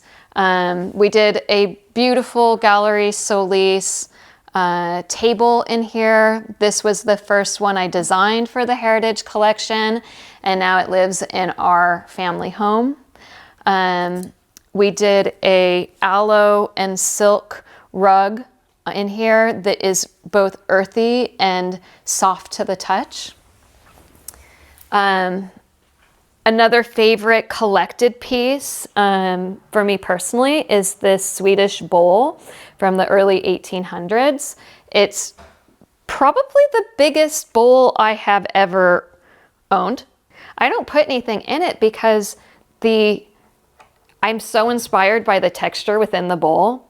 This was built out of a chunk of wood. These are some pretty cool vintage Swedish lights that I had new shades made for. I used a silk fabric for the shades, and I essentially copied the original shades but in a new silk. I love the gathered pleat. Some fun stuff on our bookshelves. I have some collected crystals, a vintage oil painting, some of my favorite art books. My husband is a photographer, and so we love to collect photography books as well as fine art. I also have a degree in fine arts and art history, and so you'll see a lot of books on fine artists. This antique oil painting was found at an auction in Europe, and it's unknown to me who the artist is, but it is definitely a favorite art piece that we've collected. It looks to be 1800s, but we're not really sure what the story is. We like to gather around and give him different names. This is a vintage reclaimed limestone fireplace mantle, which was collected from an estate in the south of France. Yeah, we use the fireplaces throughout the house quite frequently. In fact, last night they were on all night, all 3 fireplaces. It's just a really great mood. And it's warm and cozy and inviting, actually draws you into the room. So we have some fun art books on here. This is a piece that I got at the Gem Fair. This is a solid piece of pyrite, and I like to think that it brings great energy to our space.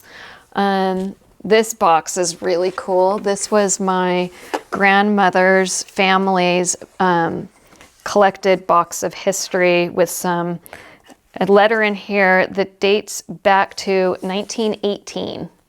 Another cool Swedish bowl. As you can see, I love collecting these hand-turned pieces that people once used and have touched and experienced. I just feel like there's such good storytelling with great objects.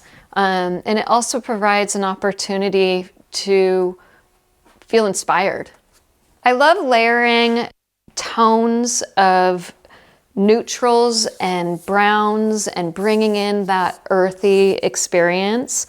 As you can see, I use a velvet here on these ottomans, which is a textural difference to the linen that I used on the chairs, but I love that it's tone and very warm and inviting.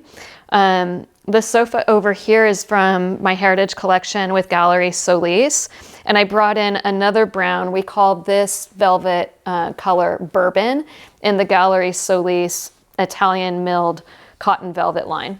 My kids all take piano lessons on our 1920s Steinway.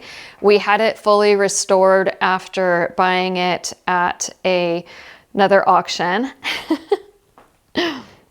This is a very cool piece here in the living room.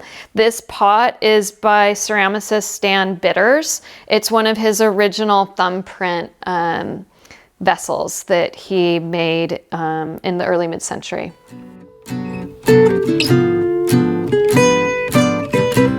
Moving into the library, we did these really cool French doors that open up into an oak-drenched analog space. The doors are also white oak.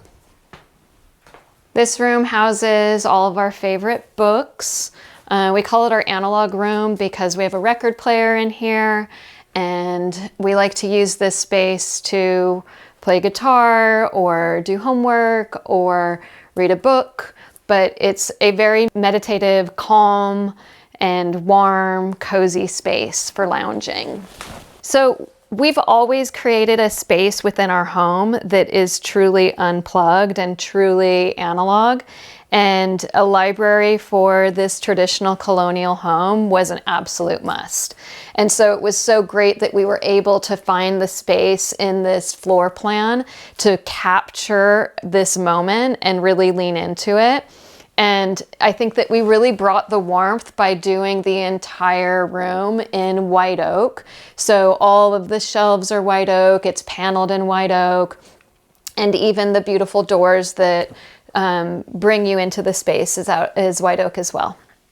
I was able to source a perfectly sized Tuareg mat, which is a beautiful textural antique rug from Africa, and it provides like a really nice warmth and artistic element to space while also feeling tonal and also feeling nicely layered. We all use this space to some capacity. I'd say this is the most quiet room in the home. And so my husband mostly uses it for playing guitar or listening to records. My son definitely uses it for the same reasons. He'll come in here and listen to some music, or he will read a book, or if he needs some space while he's studying, from his loud sister, he tends to come into here, or his loud mom. And I personally use this space to retreat from the otherwise noises of the rest of the house. You know, it isn't a noisy house, but when you have like a full family and people coming and going, friends stopping by, it's so great to have a space that you can find quiet and retreat to. It's also a great space to meditate in. Or just when you're looking for headspace to source inspiration. So I might bring a book in here when I'm dreaming up a new project and really take the time and space to let myself be inspired. So this is a traditional home, a traditional colonial home that we've reimagined with a fresh perspective. It's 5 bedrooms, 6.5 bathroom, and it definitely balances both closed and open spaces. That is probably one of my most favorite things about this space plan. The more closed spaces or contracted spaces are the formal living room and the dining room. We've got a little bit lower ceilings, and they're very warm and intimate and cozy and calm. And I love it because it feels like a big hug. It feels like you're contained and safe, and oftentimes people love gathering in this room, and like we play puzzles or we play games or we talk and have charcuterie and tell stories. It's very inviting to have more intimate spaces. And then we make our way through the dining room and into the family room, and we've got this great breadth of space that expands with vaulted ceilings and another warm, cozy fireplace. But then we also have this really great bay window where we did a window seat, and we love to sit there and even just read, or I think the view outside right there is especially beautiful. But it's a really great larger space for watching movies and gathering with a bigger group. Let's go upstairs to see the bedrooms.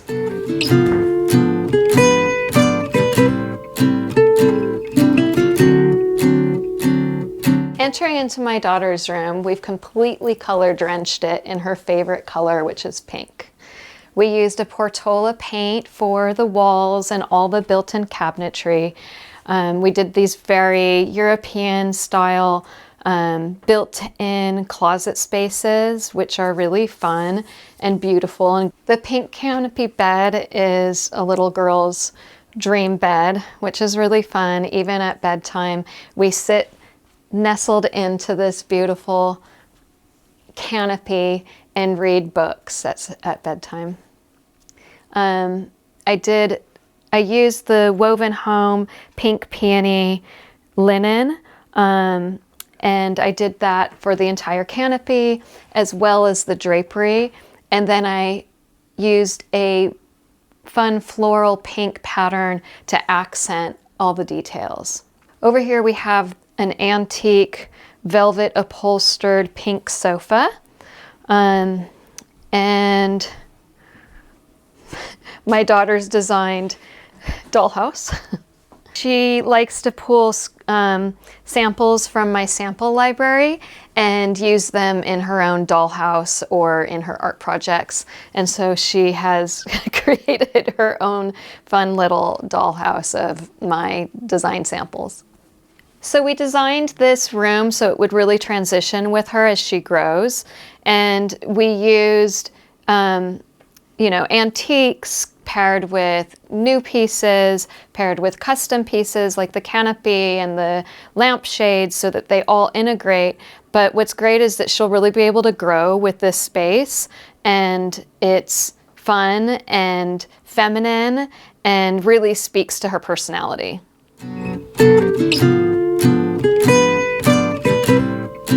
Here we are in our primary bedroom. So we did a custom mohair upholstered bed with a really nice long headboard that runs the expanse past the bedside tables. The bed and our bedside tables was made by our furniture company, Gallery Solis. They will be pieces that you'll see in future collections. Our bed is designed with really nice, clean, contemporary lines.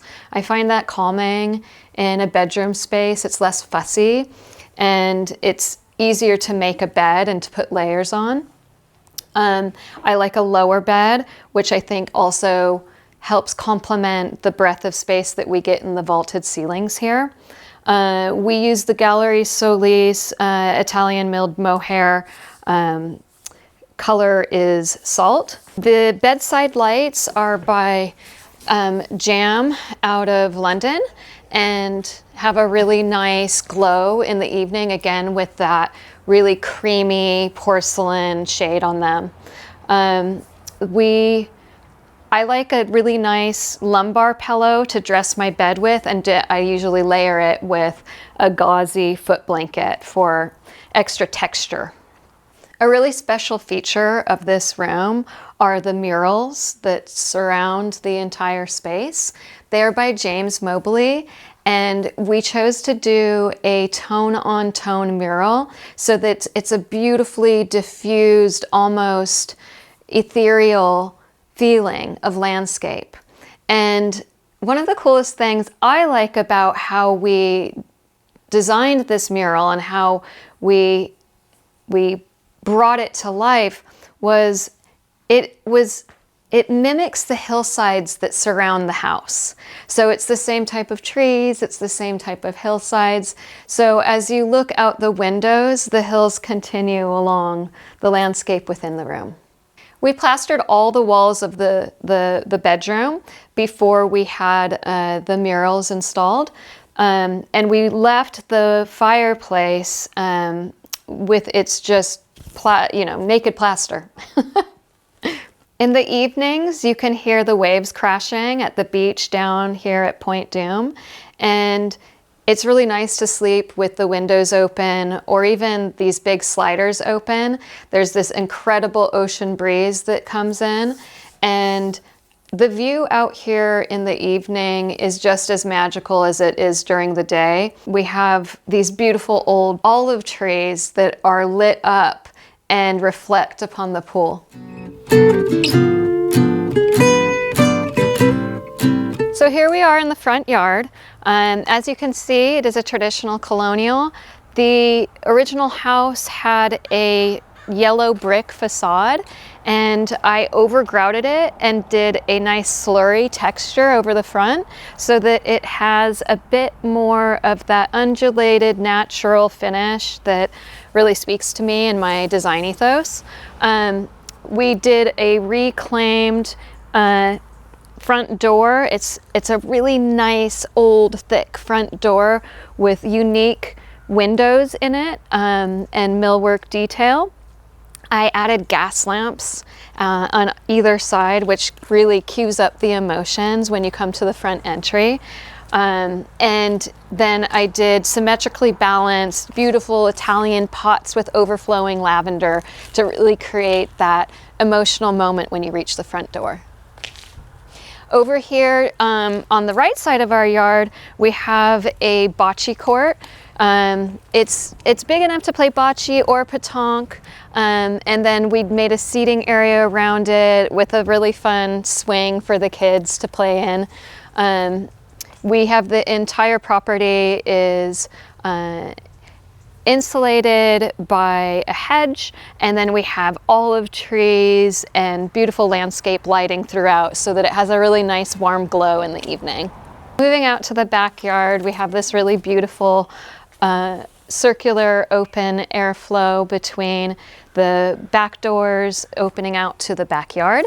And over here we've got banks of sliders that open up to the back patio, one of my favorite places to hang out with the kids or with friends or watch the sunset. Sometimes we even eat dinner out here on these lounge chairs. It's a beautiful transition for indoor-outdoor living. Everything just feels circular and open transition between inside and outside.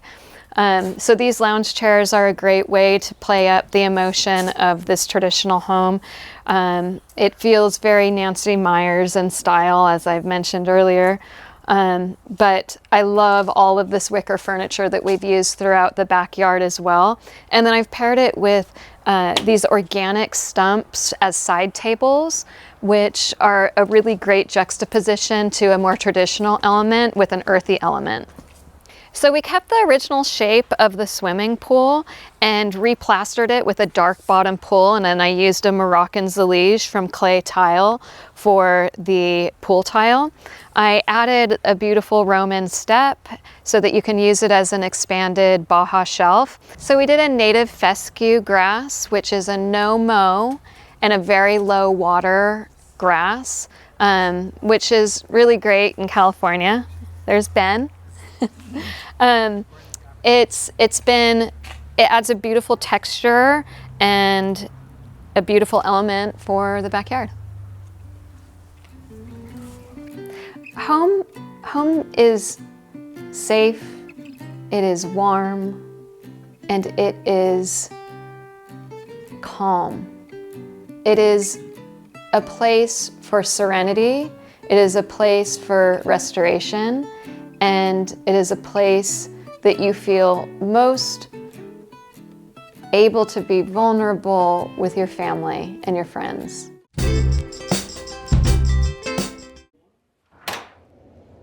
Hi Homeworthy, I'm Nicole Shah, co-owner of Garden Girls in Houston, Texas. Welcome to my home and gardens. I can't wait to show you around. Come on in.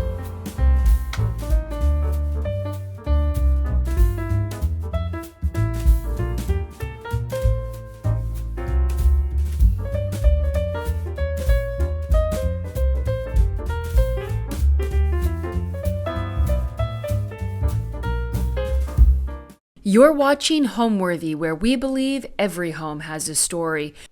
Hi, my name is Nicole Shah and I am in Houston, Texas. I am co-owner of Garden Girls, which we design and install raised bed gardens with an emphasis on also bringing pollinators and natives to your landscaping. So we are in Houston, Texas, and my husband and I moved to Texas in 2001 to Houston.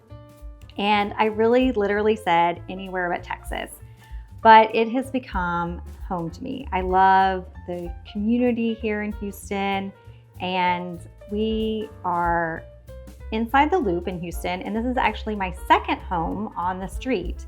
We were in a smaller home before and then really wanted to stay in this community and on this street, and had looked in the neighborhood for about a year for a home, but nothing really met my requirements. So we built the house we're in now and have been here for 10 years, and time has flown. I love antiques and I love art, and I sort of have a very neutral color palette, but green is very important to me because I'm a gardener.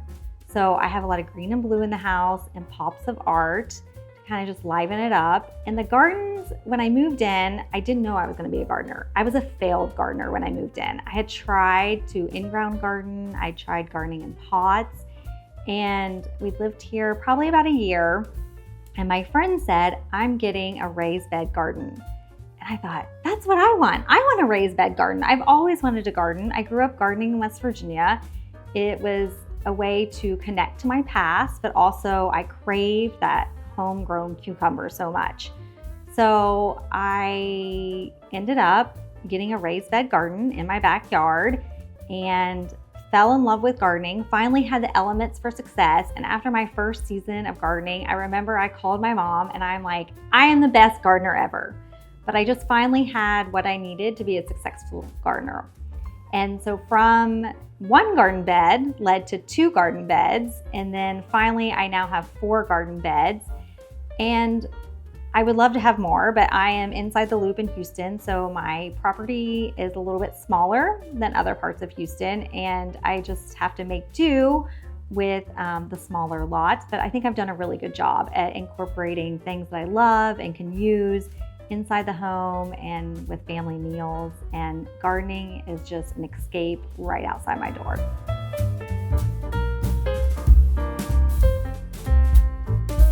Welcome to my entryway. I think when you come in this space, right away you can see who I am and what's important to me.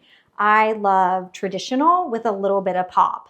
So it's a very traditional room, but I have my pop in my artwork and also in my light fixture. So it's traditional, but yet fun. And I also love using antiques, and I try to repurpose things. This is our second home on the street. Our other home was a ranch home. It was smaller, but I have used everything from that house in this house. And in particular, this is a French settee that we had at our old home in the formal living room, and it was covered in cream fabric. And when we moved in, because I was going with more of a gray and palette, we recovered this, and I just love it's very welcoming. And then recently I picked up this Louis XVI commode, and I love the detail on it. This just makes it so nice, and you wouldn't know it when you walk in my space, but this very much represents me. I have this flower painting, which my mother-in-law actually did, and it was hanging in their house, and it was my favorite painting that she had done. And so she gifted it to me. And I love that there are always fresh flowers when you walk in, because I'm a gardener, and bringing things in from outside is important to me, but also just always having these flowers greeting me and our guests, I think is lovely. My dad is a woodworker as a hobby, and so he actually made this bowl. And so it's really special to have something of his that he made greeting us. And then I cut this eucalyptus from my garden today. And this is really a fun book. It's called Garden Poems. And I actually gave this to my mom, who is probably my garden inspiration person. She loves to garden and kind of always made sure I was active in the garden as a child. And so I gave this to her for a 45th birthday. And it says, "Happy 45th birthday to a splendid mom." And then she gave it back to me because she knows I love gardening now. So it's a book of garden poems. And then it is a very traditional space. So to kind of break that up, I love modern art. This piece in particular, I found in Round Top, Texas. And Round Top is really special to me. I moved to Houston in 2001, and I felt a little lost at first. And I was kind of depressed being so far from where I had grown up and gone to grad school. And my husband one day said, "I heard about this great place called Round Top, Texas, and there's amazing pie there. Let's go for a drive." So we went for a drive, and I immediately fell in love. It had rolling hills, and I just felt like I could breathe deeper there and get out of the city. And so I go every year, and I bought this piece there. And I love different shapes. This is like a lines. You'll notice through the home, I like circles and squares and diagonals. I love detail, so you can tell it was like this ripped paper, and it just makes me happy. And then finally, because I love flowers, I have this orchid painting from, I believe you say his name is Ron Juicy. He's out of Portland, Oregon. It's kind of graffiti-like a little bit, but it just brings me a lot of joy. You can see it when you're sitting in the living room or family room area.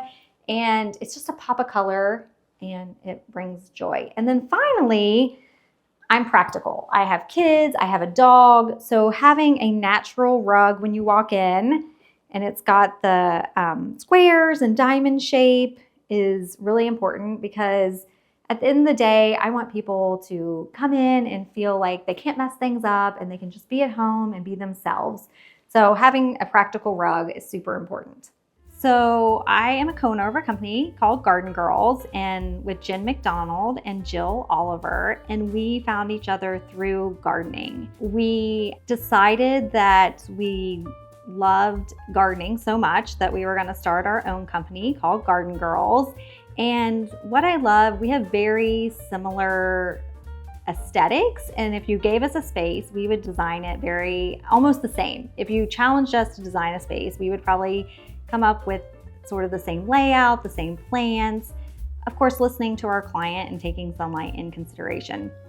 But we all bring very different strengths to the table. I am an ex-lawyer, so I'm pretty organized and make sure we're following all the rules.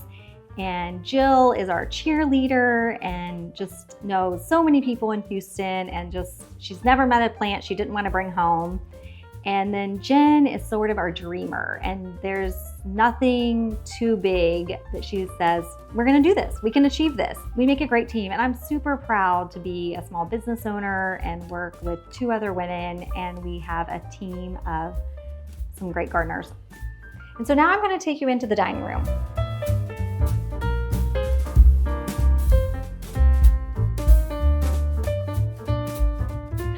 Welcome to my dining room. This is a very large space, and I love symmetry. You'll see in my gardens how much I love symmetry.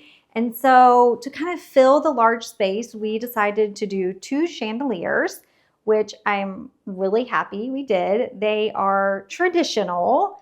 And so to kind of offset the traditional chandeliers, this is actually a metal top table. The other day, someone was here and they put something metal on top, and it completely was like magnetic and stuck. So it's pretty fun to have a different element. And then I really love the base of my table, which is acrylic. So it's a little bit more modern. It can seat a lot of people, this table, which is important for holiday dinners, working puzzles, just craft projects. So this table is multifunctional, and I love the color green because green is the grass and the trees and the plants. And so I have this beautiful bowl from Singapore, and it has a bird and branches and berries, and just I want to bring nature into the home as much as possible, and this is a great way to do it. I think my children's artwork is amazing. And so my daughter's 2nd grade class, she's now in high school, but my daughter's 2nd grade class made this angel. And I love showing her off. So your art doesn't always have to be expensive. It just has to mean something to you. She means a lot to me. She gets kind of dressed up for the holidays. At Halloween, she becomes a witch, and she's very festive during the holidays. So she moves around the house, but right now she has found a spot right there. So if you want to come back sometime, Homeworthy, I am about to renovate my dining room. We've lived in this house for 10 years, and I'm ready for some pizzazz. So I am going to wallpaper the walls and bring in one of my favorite colors, which is green. So it's going to look amazing, and I would love to show it to you. One thing that I love symmetry in a home and when I'm designing gardens. And so I have these 2 antique French mirrors that I found in Round Top, and they are reflecting my trees outside. So it's bringing some green inside. And one tree is my crepe myrtle tree, and it has really neat like silver branches, and it blooms, but when it's not blooming, I think the branches really make it a statement piece. And then I also have a huge live oak in the front. And being a gardener and loving nature, A live oak is one of the best trees you can plant because it will be a habitat and shelter and food for so many organisms. So if you're in Texas, remember, if you have the space, a live oak is a great tree to add to your space. And then I have the symmetry of the demi-luce tables. This is like a black marble, and I have my ferns on them. I love ferns for houseplants. I went to grad school in Tennessee, and these ferns kind of represent my time there. I really fell in love with ferns going to my friends' houses in Tennessee. I felt like their moms always had ferns in and outside, so a fern just makes me happy.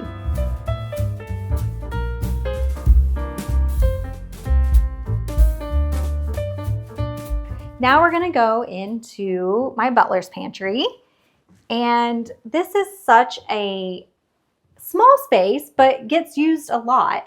It houses my glassware here. These I found, these shutters, there's 2 of them, I found in Round Top when I was building the house, and I had no idea what I was gonna do with them, but I just really, really liked them.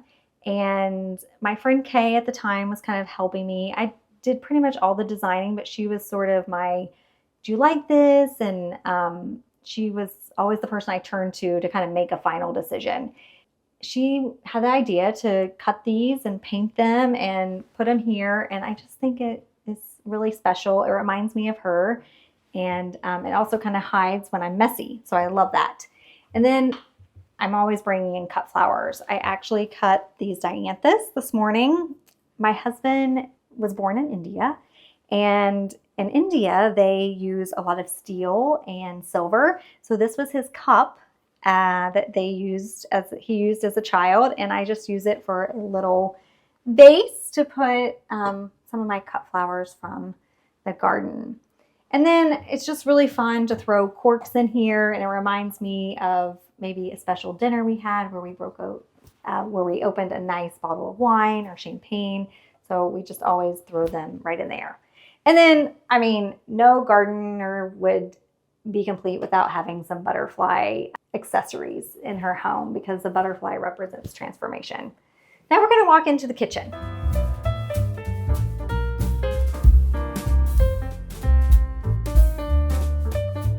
This is a very large room, but when we were designing the house, I love to cook. My husband loves to cook. We love having family meals. We try to have every meal, at least 2 of us are together. And also my mother-in-law comes and visits, and she is an exceptional cook. She makes Indian food. So we wanted space for us all to cook a lot. So it's such a treat to be able to work in this kitchen. First, I'll just start with our vent hood. This is plastered, and you'll notice when we go in the family room that I also have a plastered fireplace. And it's important, I think, to kind of repeat things. And I do that through the home, through my artwork and my very neutral palette. But I also do that in my garden. So plants that I have in the front, like I love pineapple guava. It's a shrub, and so I'll have it in the front, and I have it in the back by the pool. So when you're designing your exterior space, remember to kind of repeat patterns with plants or color or texture. I always have some oils here and vinegars. We love to travel as a family, and if we can, we try to find some local oil. So we went to Greece a couple summers ago, and we have purchased oil from there. I was on a trip with Jen and Jill to California, and I picked up some olive oil there, and it just kind of elevates the everyday to use a little something fancy. And I also love salts, so we'll have different salts, sometimes pink salt or a special kosher salt, and we'll sprinkle that on some veggies, and it just really, I'm always trying to find ways to elevate kind of a normal meal. And so the oils and the vinegars and the salts and lemons are a perfect way to elevate something, is my go-to. And no gardener would be complete if she didn't have a compost bin. So I use this regularly, and I love being able to just throw kitchen scraps in here after I'm cutting veggies or coffee grounds. And so that I don't compost myself. I actually use a service because I found it kind of difficult, But I'm glad that I can give my scraps away, and then they turn it into compost that I use in the garden. So, and then because the holidays are approaching, I have my paper whites. Hopefully they bloom by Christmas time, and they'll be beautiful white flowers. Like I said, I love pineapple guava. I love getting clippings from outside and bringing them in. This is just from my pineapple guava shrubs. And always when I'm ready to plant something, I'm thinking about how can I use it? Am I going to use it as a clipping, or am I going to possibly eat it if it's a vegetable or an herb? Or is it just something really good for Mother Nature? Is it a native or a pollinator? Is it going to bring in the bees and the butterflies? So that's very important elements to me in my gardening and when I'm designing spaces outside. I love my cut flowers. This is actually, I clipped this morning from a philodendron plant that I have. I love the big leaves and the shape, and it just makes me so happy. We always have fresh fruit, veggies out. I think you eat with your eyes. And so instead of grabbing a cracker, hopefully my family will see a nice juicy bowl of tomatoes or a banana and grab that instead. So trying to be as healthy as possible. And so I think if it's out and visually appealing, then you're more likely to use it. And then we also thought a lot about the light fixtures above the island. It's a very large island. And so we thought a lot about what light fixtures we wanted in here. And I am from West Virginia, and my husband's also grew up in West Virginia. And so we found these, and they're hand-blown glass, and it's from an artisan in Cleveland, Ohio, which is close to where we grew up, about 2 hours. And there was a lot of glass making done in West Virginia too. So I love their different heights and the fact that we have the metal rods which pick up the metal going up the stairs on the staircase, kind of ties the spaces together. And because this is such a large kitchen, originally on the plans, this was going to be more kitchen cabinets over here. And I thought, oh, that's going to be a lot of cabinetry. So I decided to pick up a piece instead. This is an Italian piece. And I always, the plant, just the green makes me happy, bring in plants. And then this is, my aunt is a watercolorist, and she did this bee for me. And bees are very important in the gardening. We need our pollinators so we can grow our veggies. So this little bee is sort of a reminder to me that plant lots of flowers and things that bloom for our bee friends so we can get great production in the garden. And then finally, because I'm such a cook, that it was important for me to have double ovens. I would have loved a big French oven, but I had to be practical, and I'm practical. So I have my double ovens, my large Sub-Zero, and then on top of my Sub-Zero, I'm displaying some of my dad's wooden bowls and some of my favorite cookbooks. I love Ina Garten. She elevates the everyday. She makes recipes simple, but yet delicious. And so I have her cookbooks, and I have some cookbooks that are from the Junior League of Houston. They are amazing. And my husband loves vegetables. So kind of as a funny gift, my kids got him a cookbook called Listen to Your Vegetables.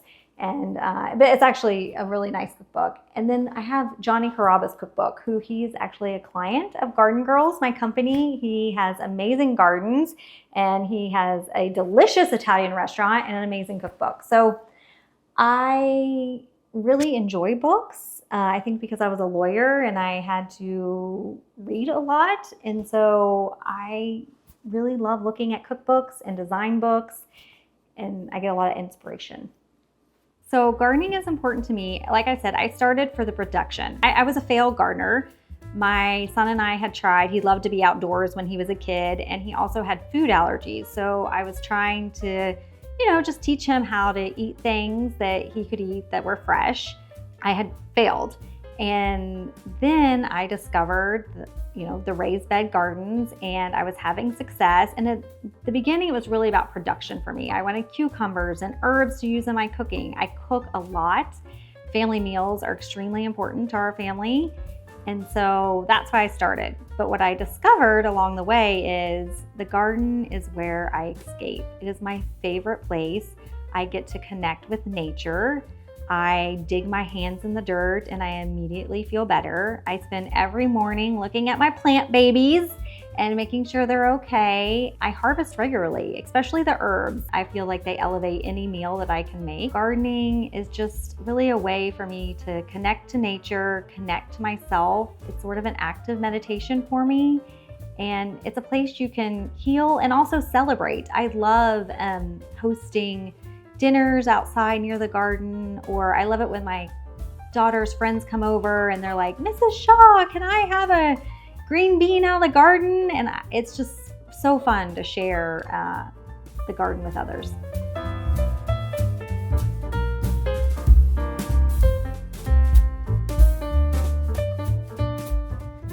We're in my breakfast room and we eat every dinner in this room. We are a family that likes to eat together. That's very important to me and my husband. We've made it a priority to our family that we eat together. Something that I love about this table is it's light colored. In my old house, I had a metal table, which we have repurposed, and it's out on my back porch, but it showed crumbs like crazy. And I was always like wiping it off. So when I had to purchase a table for inside in the breakfast room, I said, I want a light finish that's not gonna show the crumbs and I'm not gonna have to wipe off all the time. So this does the trick. Being a gardener, loving nature, I love natural elements. So my chandelier has jute roping on it, kind of warms up the space.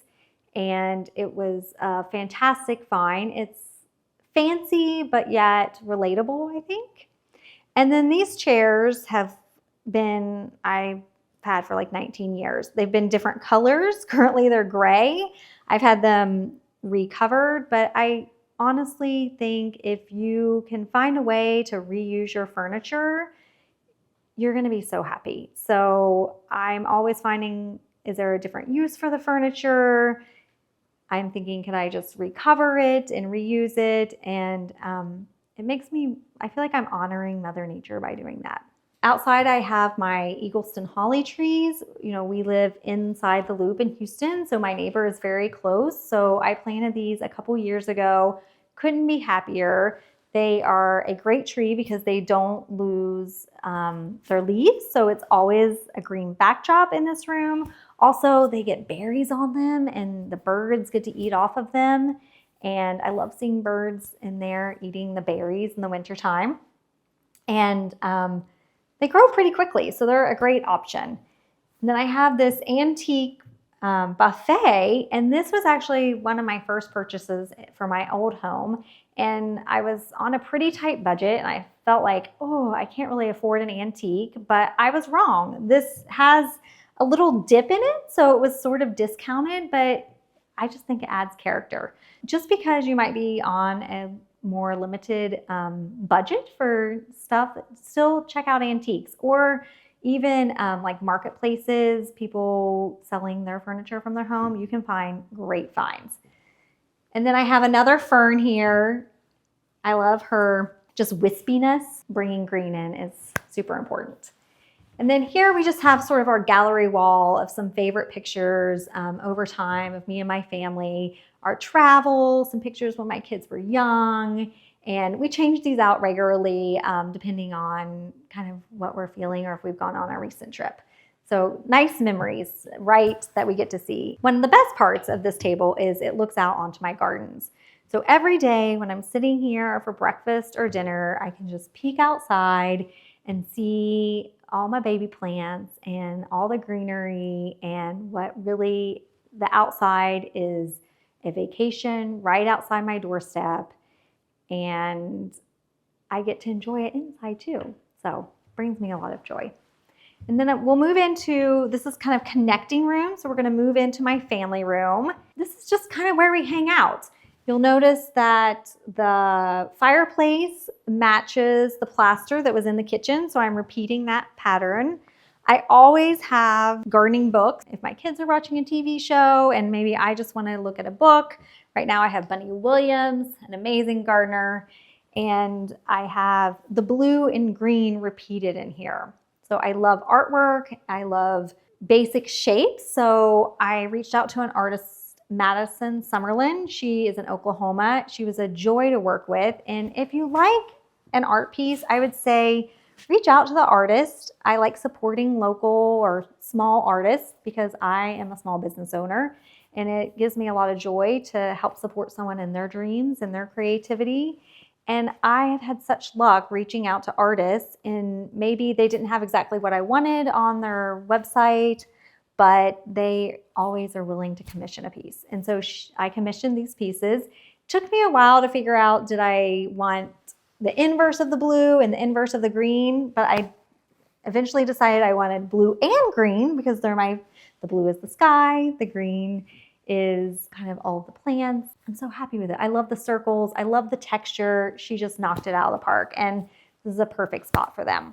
I want to make sure everyone has a place to put their drinks. So I have an acrylic table. It sort of disappears, and then we can always bring in extra seating here. So I often use these to put my feet up when I'm sitting in the chairs, but it also works as extra seating, or when we have large parties, we'll bring in some benches, and it's just wonderful to have that option. And then we have our fireplace, and we debated a while when we were building our home, like, do we really need a hot fireplace? We're in Houston, Texas, and I'm so glad we have a fireplace because we use this a lot in the wintertime. It feels cozy, but we've had some major storms in Houston and lost power, and this thing will heat up downstairs, so that's great. And then the flooring is right in front of the fireplace is a Pennsylvania bluestone, and they use that a lot in West Virginia, and so that was an easy pick for me when we were deciding what to use because I love bringing in things that remind me of home, and the Pennsylvania bluestone does that. Something I also want to show you, which is very important, is all the natural light that comes into the home because we have 4 doors across the back of the home and my back porch that all the sunlight comes in. And so a lot of times I won't even have lights on. It's just the sunlight streaming in, and it just, seeing that, it makes you start your day just with a smile. And now we're gonna head into the kids' lounge. Okay, my number one gardening tip is look at your sunlight. Especially if you want to grow vegetables or any in-ground plant, so much depends on, is it shade tolerant or does it need sun? And I think a lot of failures we have is because we are not paying attention to the sunlight in the space and we plant something in the wrong spot. So really, sunlight is key, especially if you're wanting to grow veggies and cut flowers. You're going to want a lot of sunlight. So pay attention to sunlight. Probably my next advice is think about your soil. In Houston, we have a very clay soil. It's hard to grow veggies in because of that. The roots just don't get the nutrients they need. So that's why we do raised beds. And raised beds are just really fun to work in. They're easy to work in. It's easy to get your hands dirty. And so it's my playground. The raised bed is definitely my playground in my backyard.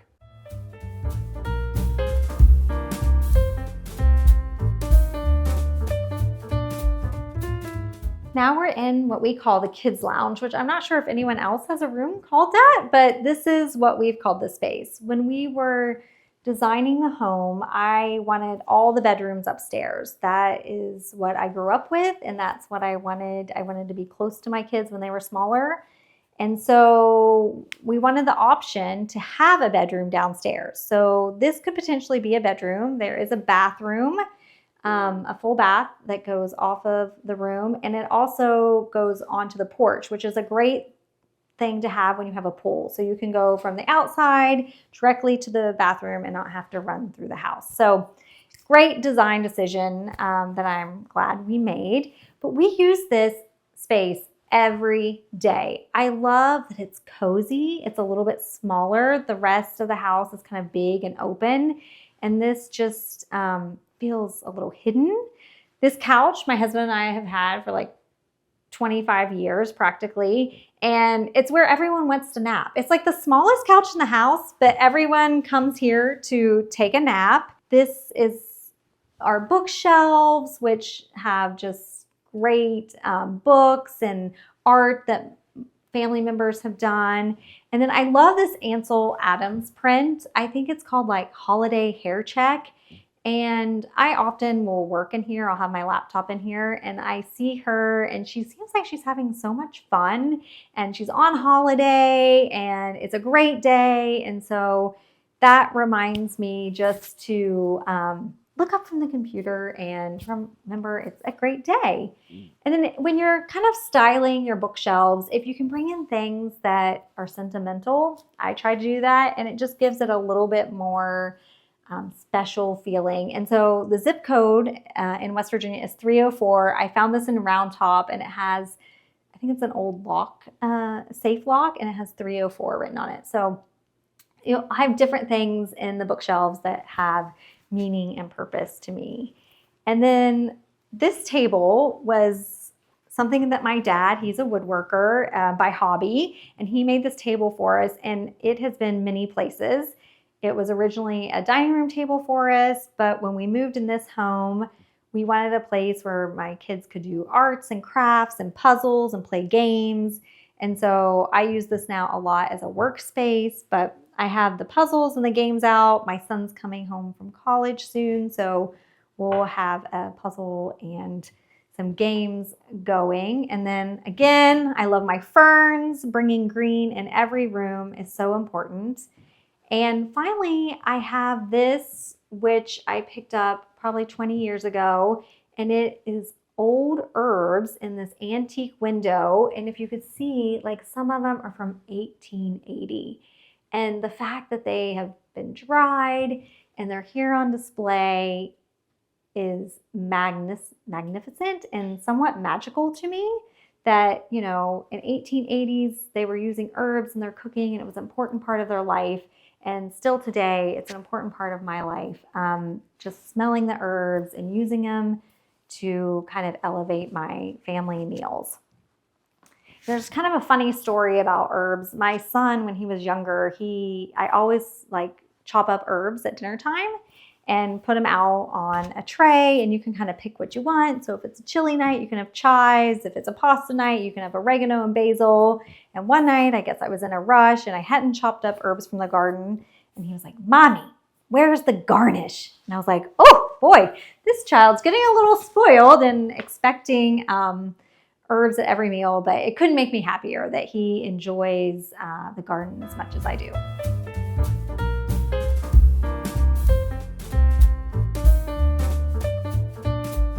I have some art here that I'll point out.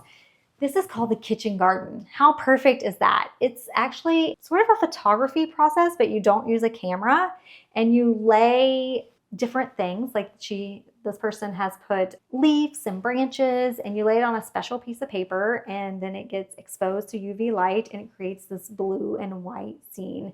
So since I work a lot, on my laptop right near here, I can just look over and I see the kitchen garden. And if I'm not seeing it from the outside, I'm seeing it right inside. So that's really special. And then we have another piece of artwork right here, which it's probably one reason I love nature so much is I rode crew in high school and I was on the water a lot. And water is very peaceful to me. And so a local artist from my hometown asked my mom for some pictures of me rowing crew, and then it's called Magic on the Water. And it reminds me of my days on the water and how peaceful it was, and that it was really actually hard work too. Rowing crew is a lot of hard work. So a little bit of peace and representing all the hard work that happened. And then finally, we're in the mudroom. And this is one of the main reasons we built the house. Although it's small, it's mighty.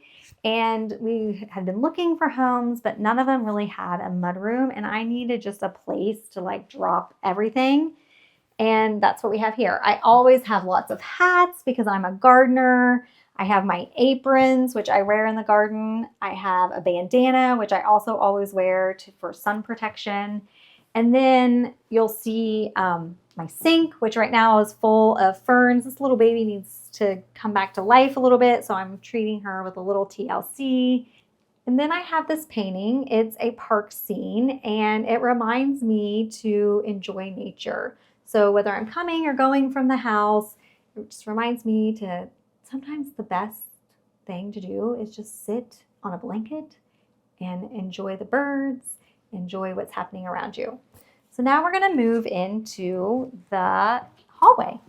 We're in like the main hallway when you walk in the house. It's pretty long. Actually, my dog plays in this hallway a lot. We throw the toy with her.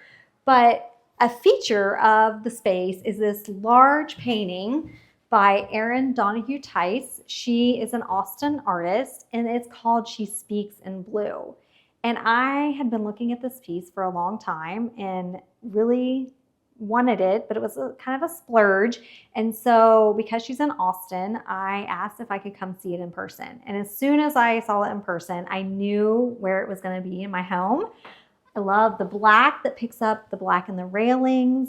I love that it's all blue, but it also has some shape and green and yellow. And I really feel like it fills the space.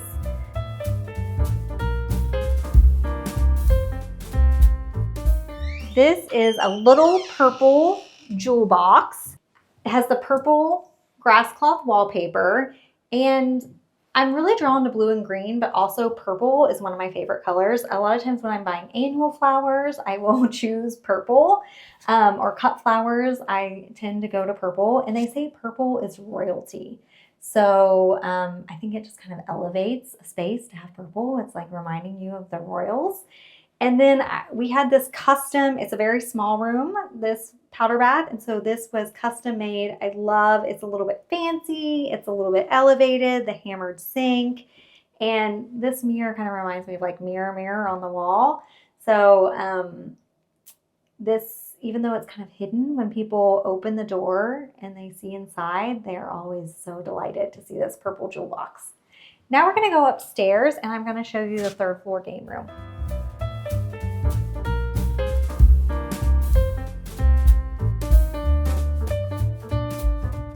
Now we're in our third floor game room, and what we like to call this is our Texas basement.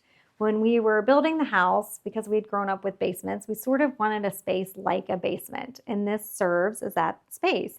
It still has the blue and greens that I love, but a little bit more fun and joyful than the rest of the home. Recently, about a couple of years ago, we redid this space. My kids no longer needed as many toys. They were getting older, and we wanted this to be a kind of fun teen hangout space. And so that is what it is today. We have the sectional, which there will be lots of girls sleeping over and sleeping on the sectional or watching. What I also love is this wallpaper, which it has feathers on it. So it's picking up nature again, which I'm a gardener. I love any type of nature. So our feather wallpaper on this wall is kind of paying tribute to that. And then just bringing in some natural elements. I have the large basket over there, and then I have my bamboo table. So it kind of breaks up the space and how colorful it is to have those natural elements. And then finally, I commissioned this Gina Julian piece. She is from Nashville. And my husband and I both went to grad school in Tennessee, so we love some Tennesseans. And this piece, I love the neon colors. I spent a lot of time in basements in the 80s, and so it kind of reminds me of the 80s with the neon colors. It honestly sort of reminds me of Atari for some reason, so I knew I had to have a Gina Julian piece here. And then I always love to bring in fresh flowers, and these are from my philodendron plant that's outside. And then ping pong table, we have some ping pong competitions up here, and it can get kind of heated sometimes. My husband's definitely the best player, but we won't tell him that. And then finally, we were in Paris when we were talking about renovating this space, and we went to the Picasso Museum, and Paul Smith had done a display there, and it was sort of his interpretation of Picasso, and there was tons of stripes. And I was like, I love geometric shapes. I need stripes somehow on the third floor. So we painted this wall in stripes, and it just turned out unbelievable. I love the blue and green. reminds me of kind of beachiness, and I think it just really makes this kind of awkward wall a feature. So this is our third floor. Now I'm going to take you out to the gardens, which is the most special place I feel in my home.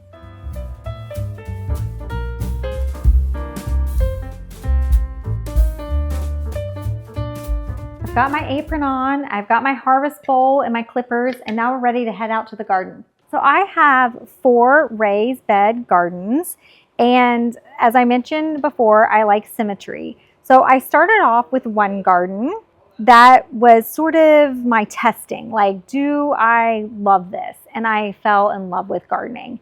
And so after I had one garden, I knew that I could easily put another garden next to it. And I really chose the spot for the sunlight.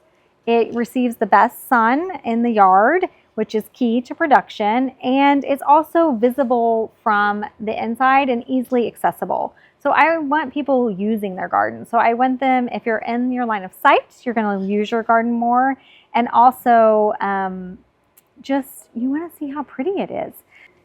So the cool thing about veggie garden and cut flower gardening is that it changes often. So these beds, these raised beds, the life of the plant is probably about 4 months. So if you would come 4 months from now, I might have completely different things planted in a different season. So you plant for the season, and right now I have a lot of, this is sort of my lettuce garden.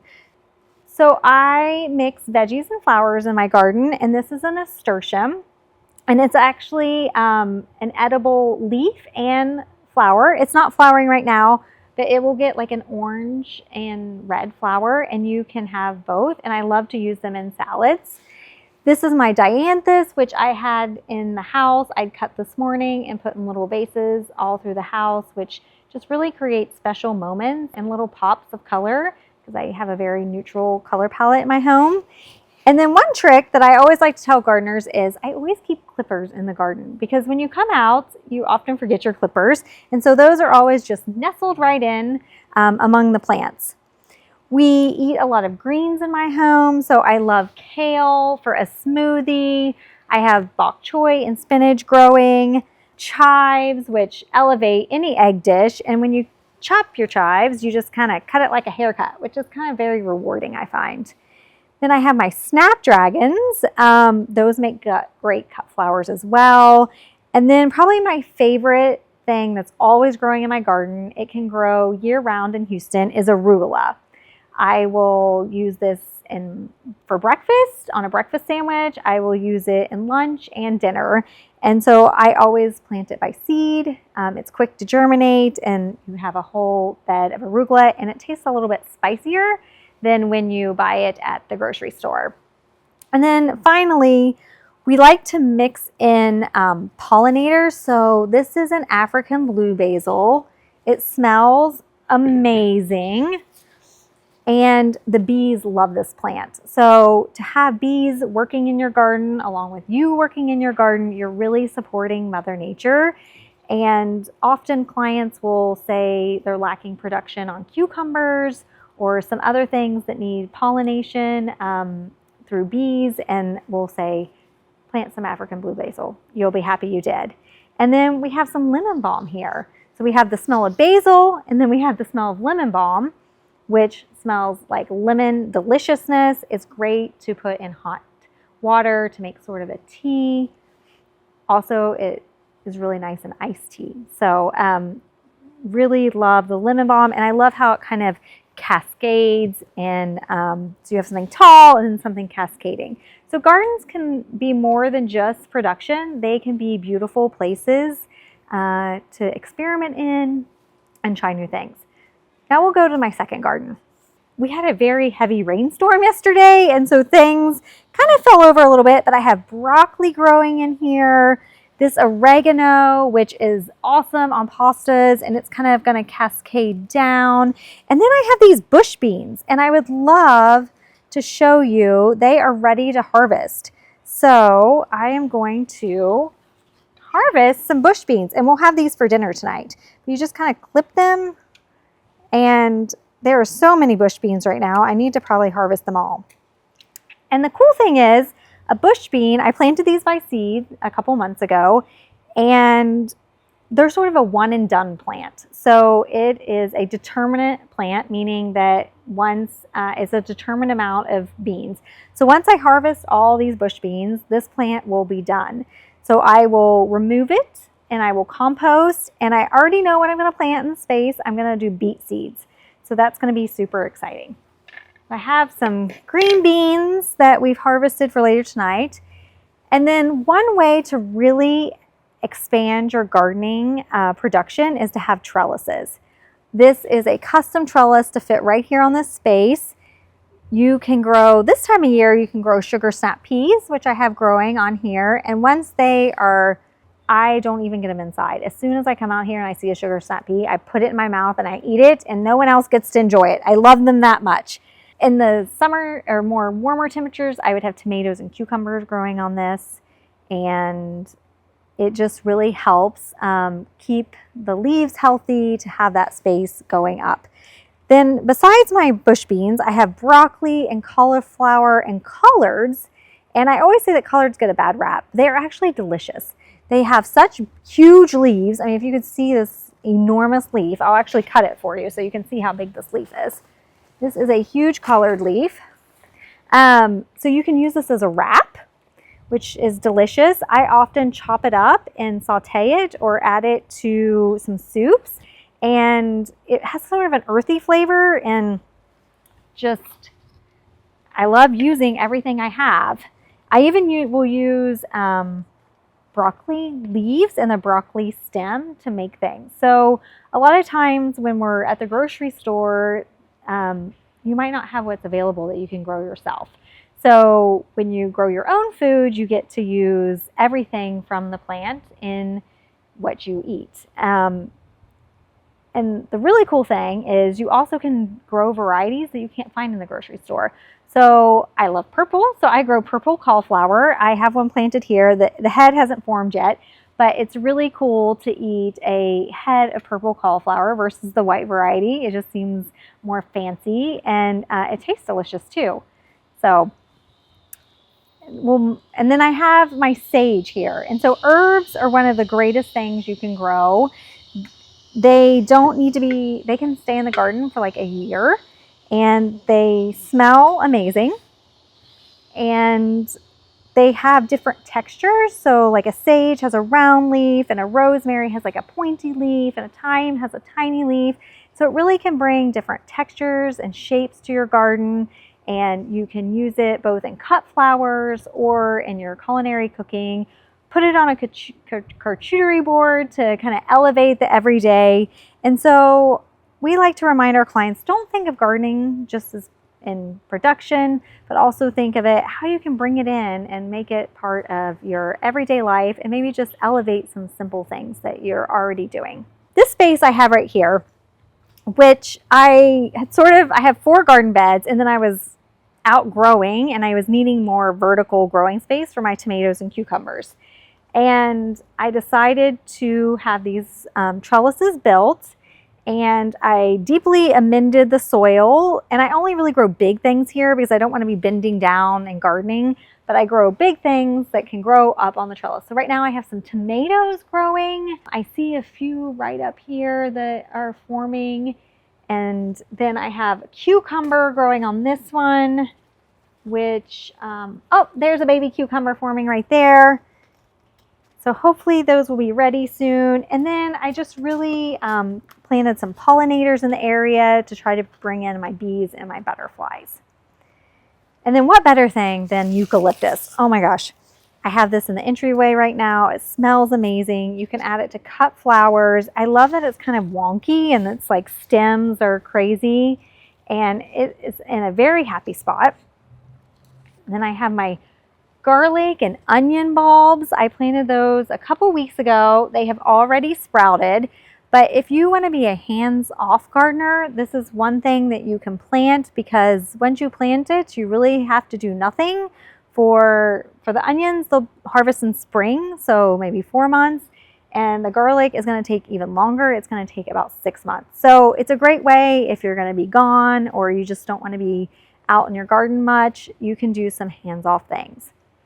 Like I said, the cool thing is that right now my garden is planted with a lot of flowers, this bed. This time last year, this was full of carrots. So I kind of just do what I'm in the mood for, and I get to change it up, which you don't get to do in the interior part of your house as much. You know, you have like a chair, and that's, unless you move where the chair is going to be, you're going to have that chair for a long time.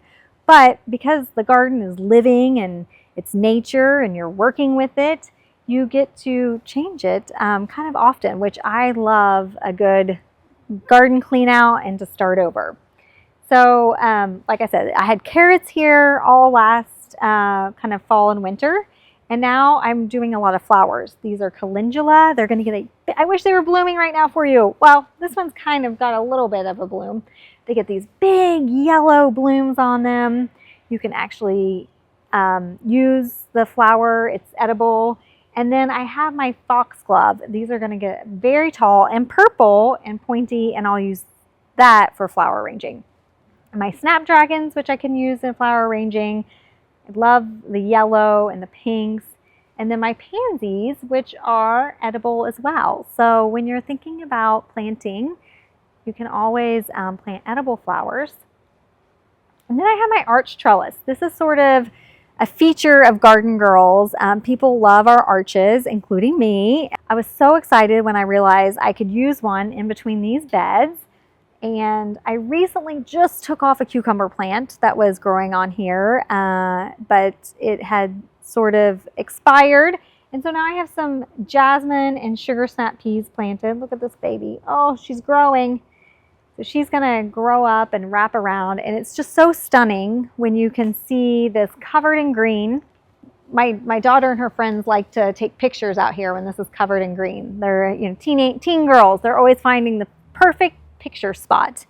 And then this garden, like I said, sunlight is so important in gardening.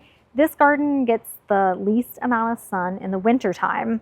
In the summer, it's got lots of sun, but in the wintertime, it's a little bit more of a challenge. So I tend to do more herbs and flowers in here. I have my parsley. I have this lavender. I wish you could smell it with me. This is the cool thing about gardening. It really awakens all your senses because you have the touch, you have the smell, you have the visual. I get to see the purples and the greens and the different leaves, and it's really a very sensory experience gardening. And I have my cilantro, which is, oh my gosh, I think I might have to eat a little piece just to like, it's so delicious. It elevates any taco, and we're in Texas, so we do a lot of tacos. And then this is a Turk's cap. It has a little red bloom on it, and it does great in shade or sun, and the hummingbirds love it. So when the hummingbirds are migrating through Houston, I will see them out here buzzing around, and nothing makes me happier. It really reminds me of my childhood.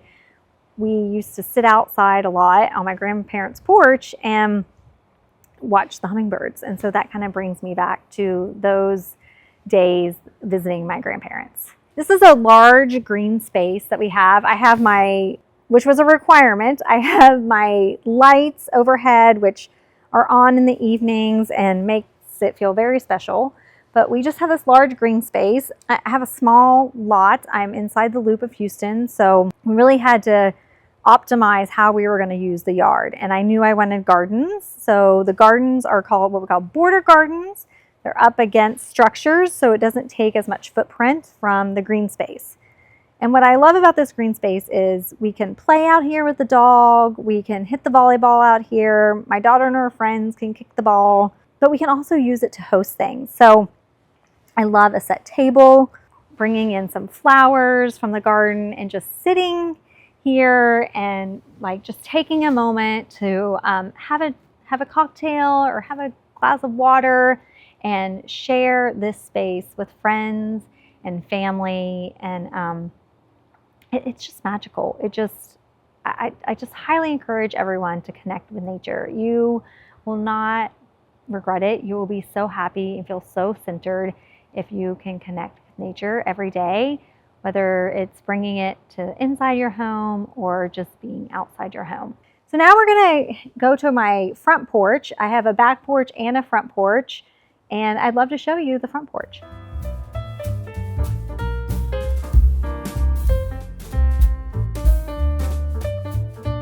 Welcome to my front porch. This is a really special place for me. I feel like when people come up the stairs, they're greeted with a large front porch that's welcoming and says, come on in. I also love that we are a very community-focused street, and so I'll be out here having some coffee, and I can welcome neighbors and friends up to join me. One thing that I want to feature on my front porch is right away, you know that I love plants. I have these large philodendron plants. I use these all the time. The leaves, I think they make a statement in a vase. And you know right away that I'm a plant lover when you come to my home.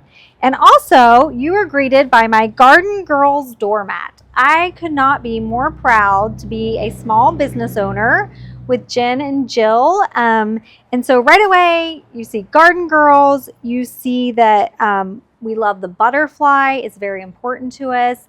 It represents transformation. And a lot of times when we're doing a garden install, we'll have our herbs and flowers and natives and pollinators, and we'll be bringing them in, and we'll see a butterfly kind of fly by, and we know this is what we're supposed to be doing. We are transforming this space and making it special for our client, and we know they're going to love gardening just as much as we do. So this is a welcoming kind of high for all of our guests. And then if they look over kind of when they're on the front porch, I have a really large pollinator area filled with things that bloom like salvias. I even have some basil, and I have a multi-branch olive tree, Mexican heather, which is a bee's dream.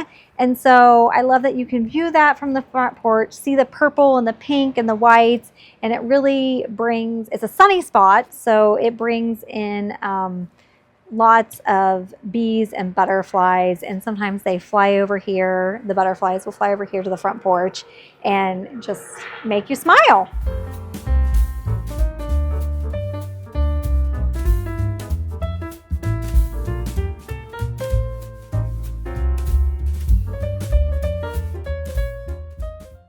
Home is where I can come in, take a deep breath, and feel 100% relaxed.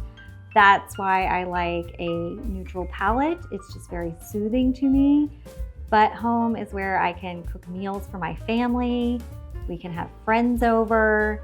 My parents and my in-laws do not live in Houston, so it's a place that I can host them and we can all feel comfortable and just really represent the past, both being from West Virginia and my husband was born in India, so I like to represent the past in my home. I also love to bring in elements from outside, my cut flowers. I love green and blue because those are the sky and trees and shrubs. So home is just a place to welcome people, but also feel like I've made it home. It's the best. Hi, Homeworthy. I'm Patrick. Welcome to my home in La Jolla, California. Come on in and take a look.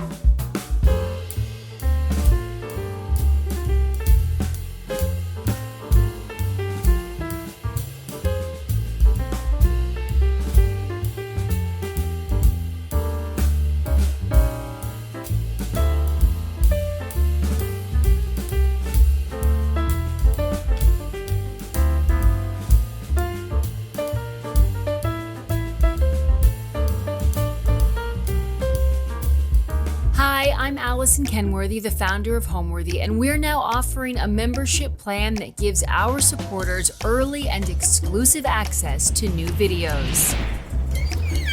Hi, Homeworthy. I'm Roz. You're here at my home in Los Angeles. Come on in. I can't wait to show you around.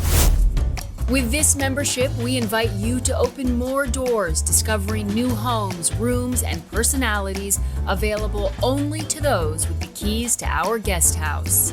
You'll be part of a community of people who are just as passionate as you are about interior design. To access all of this exclusive content, simply click the Join button below to become a member today. You're watching Homeworthy, where we believe every home has a story. Hi, I'm Patrick Wade. Welcome to my home in La Jolla, California. The house we're living in now was redone completely from the ground up about 4 years ago, and we bought it almost 2 years ago, and we've done a lot of work ourselves, brightening it up, lightening it up, bringing, giving more of a coastal feel, and making it warmer and more comfortable to live in. It's a very modern, 3-level, tons of windows. I don't know if there's an actual style I would call it. It's a very wide open space. Again, lots of light, and it's just an amazing beach house. When we bought this home, we really had to think about it because it looked very different than it does now. It was much darker. I mean, we loved the aesthetic of it, where the location, what we knew it could be, but it actually did need needed quite a bit of work for us to feel comfortable here. And it just seemed like the interior didn't match the rest of what the house should be. So we wanted to bring it to kind of how, you want to live at the beach, at the coast. You want to be, simple and clean and bright and happy and comfortable. So I think that's what we did. I live here with my husband, Dave. We've been together over 40 years, and our little dachshund, Penny. Hi guys, welcome to my home. We're on the main level, the middle level actually of the floor. The house is 3 levels. And on this level we have our main bedroom and then what we call our den or office. So I'm going to take you through that. But first is this kind of unusual entry space where, as you're coming up the stairs, you kind of want a moment that kind of anchors the space. So we've done this beautiful, it's ivory table made out of piano keys with this vintage mirror, and just again making a strong statement and kind of in the color palette of all neutrals, black, gold, white, gray. One of the things I do in every home we have is seagrass rugs with twill tape, and I've done many variations on the tape. I've done navy, red, leather, I've done black, I've done gray. And in this house, it's so much white and such a beachy feeling. I did an ivory color tape, and it's actually perennials fabric, which is more durable and will hold up better against traffic. So again, as you walk up, you see the stairway with the seagrass runner, and then another of the same fabric. These were all custom made for the house. And then there's a little seating area here to the right of a pair of chairs, a little more formal moment, just kind of setting the tone for the house. You see a group of I think beautiful, cool black and white images. Here's the Prince of Wales, an old shot from Banana Republic days, Audrey Hepburn, shot by Stephen Meisel. There's a powder room here, which is very sweet, kind of unusual, but it's really off the patio. So guests have a powder room there available. This guy we bought in New York, really with a friend of ours. He thought we should have it. And we have lugged him from house to house. He's a carved wood. We just love the way he feels, and he kind of lives here with us wherever we're at.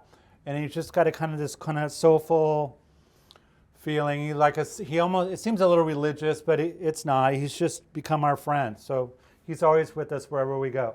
We have a Ralph Gibson, this beautiful photograph of a large image of this woman's neck, which I think is totally sexy and unusual. We bought it in London. Very cool. A pair of George Smith chairs. And then we go into the entry of the bedroom. Going into our bedroom, one of the things I love about this room and the way the house is designed is the floors. They have these beautiful marble floors with this lattice work pattern inset. It's in both the entry into the bedroom and in the bathroom. So that was one of the things about the house. It was already here that we loved, and they spent a lot of time and money to make that happen. So as you come in, again, a little vestibule into the bedroom. The room has a lot of light, a lot of windows. You can look out and see the ocean.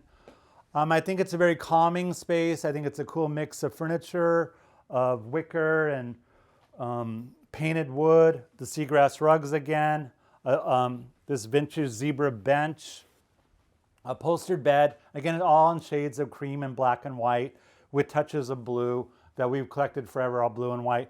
These are antique blue and white jars. Christopher Spitzmiller lamps, which I love. This beautiful Prussian blue. A comfortable seating area. Hang out here in the morning. This is an old vintage dresser that I painted white with, I love the octagon leather mirror. So just all these mixers of textures and colors.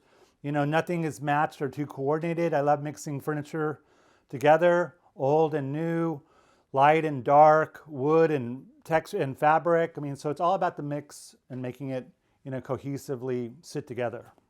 This guy, an English country gentleman, we bought in New York that we've had for a long time with his dog. And it's just, you know, I love portraits. I love the feeling of old people living in the house with you. You know, like I said earlier, you know, to me, there are no rules. There's no like, oh, it's coastal, whatever that means. I got it that it's near the beach, but it's still your home and it's still about things that you love and things you own or are proud of or want to have around you. So it's all about the mix to me. I think, you know, he's just, you know, I feel good looking at him. He's just, you know, again, it's like add some age to things. I don't want everything too new or too matching or too predictable. You know, it's all, again, about the mix of everything.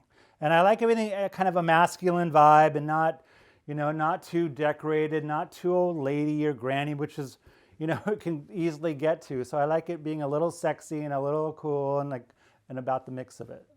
You know, as we go through the house, you'll see we have almost probably 1,000 design books that I've collected over the years. And one of the hardest parts when we move is the books and how do we handle moving all these books, which are quite heavy. I have this thing, I do books by color, and then people may think it's weird, but I don't buy books because of the color.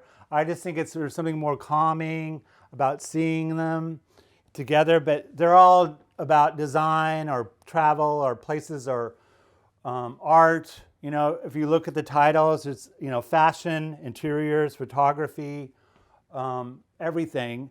And as we go room to room, you'll see that there is a whole red story. There's a whole neutrals upstairs. But again, I think books, you know, in Auntie Mame, they say she says books are so decorative, but they are, you know, they are decorative. But I've read every book. Dave and I really read the books. You know, I don't want to say I study them, but I've been very inspired by books.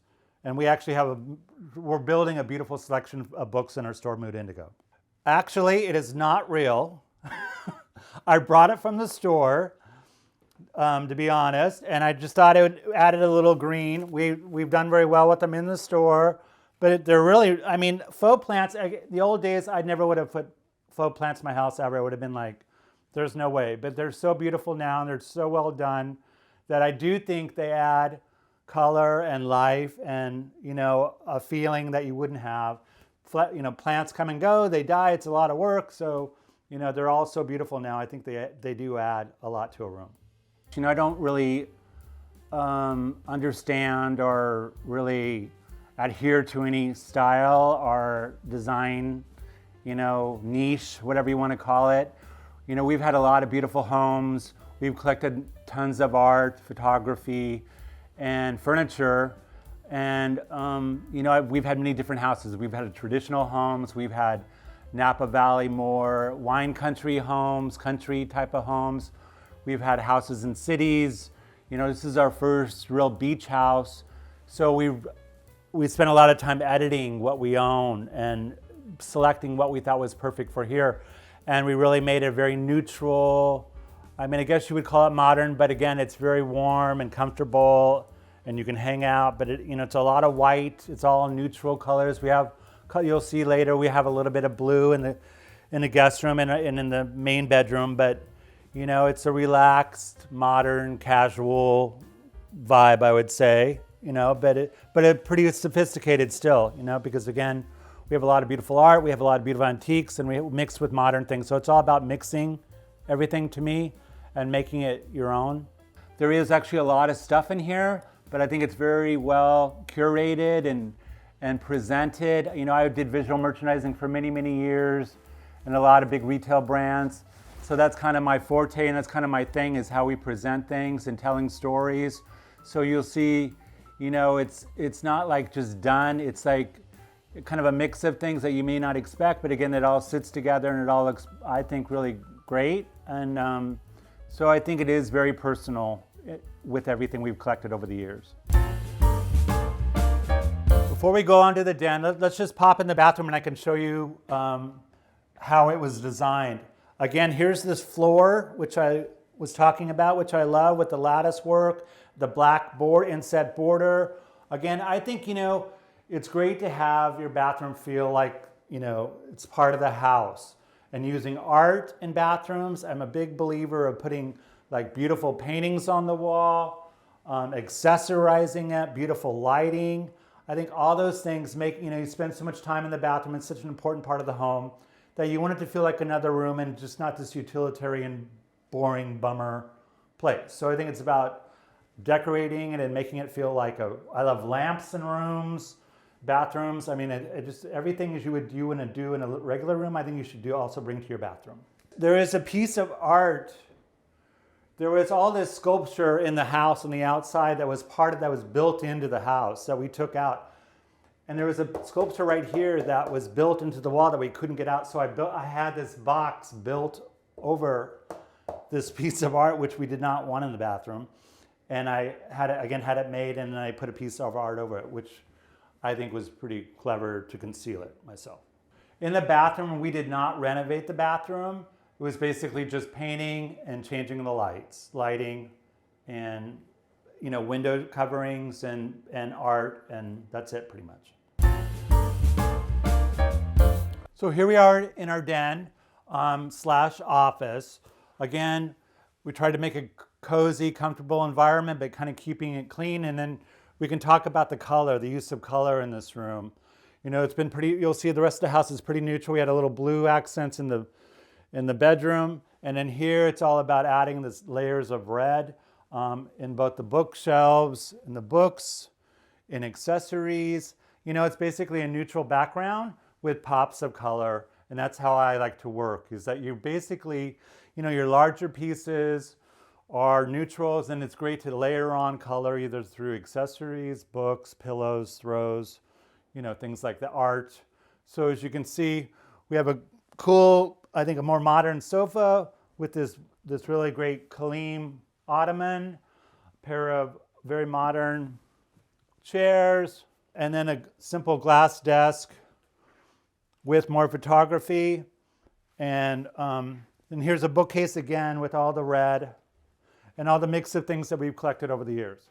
Dave is a consultant for an interior designer, and he helps run his business, so he operates out of here. On his desk are just small things we've collected through the years, different paperweights, etc., boxes, things that he loves and wants to keep around him. One of the interesting things I think about this room is this large photograph of the swimmer, which we've had for a long time in storage, and we found the perfect spot, so we're excited to have this space to hang this giant photograph of a swimmer, which seems great at the beach. On our ottoman here, the way I look at surfaces for tables is I love to do a lot of things. There's kind of a formula for how to dress tables, I think. Trays are a great way to start. They anchor a space, they confine things. You'll see throughout the house I do trays everywhere. And so trays, books, accessories. So, one of the oldest visual tricks is kind of this pyramid idea, where it's always like you have a high and a middle area and then a low. So if you look, it's always kind of built up that way to make like tablescapes, as they've been called before. There's a lot of pattern on here, so I wanted to keep it simple in one big book. This is an old antique zebra tray. And then this is just, inexpensive. I love the texture of it. I love natural weave. I love woven products. I love the layers, the layer with texture. So you'll see again throughout the house, we always have layers of texture and natural fibers.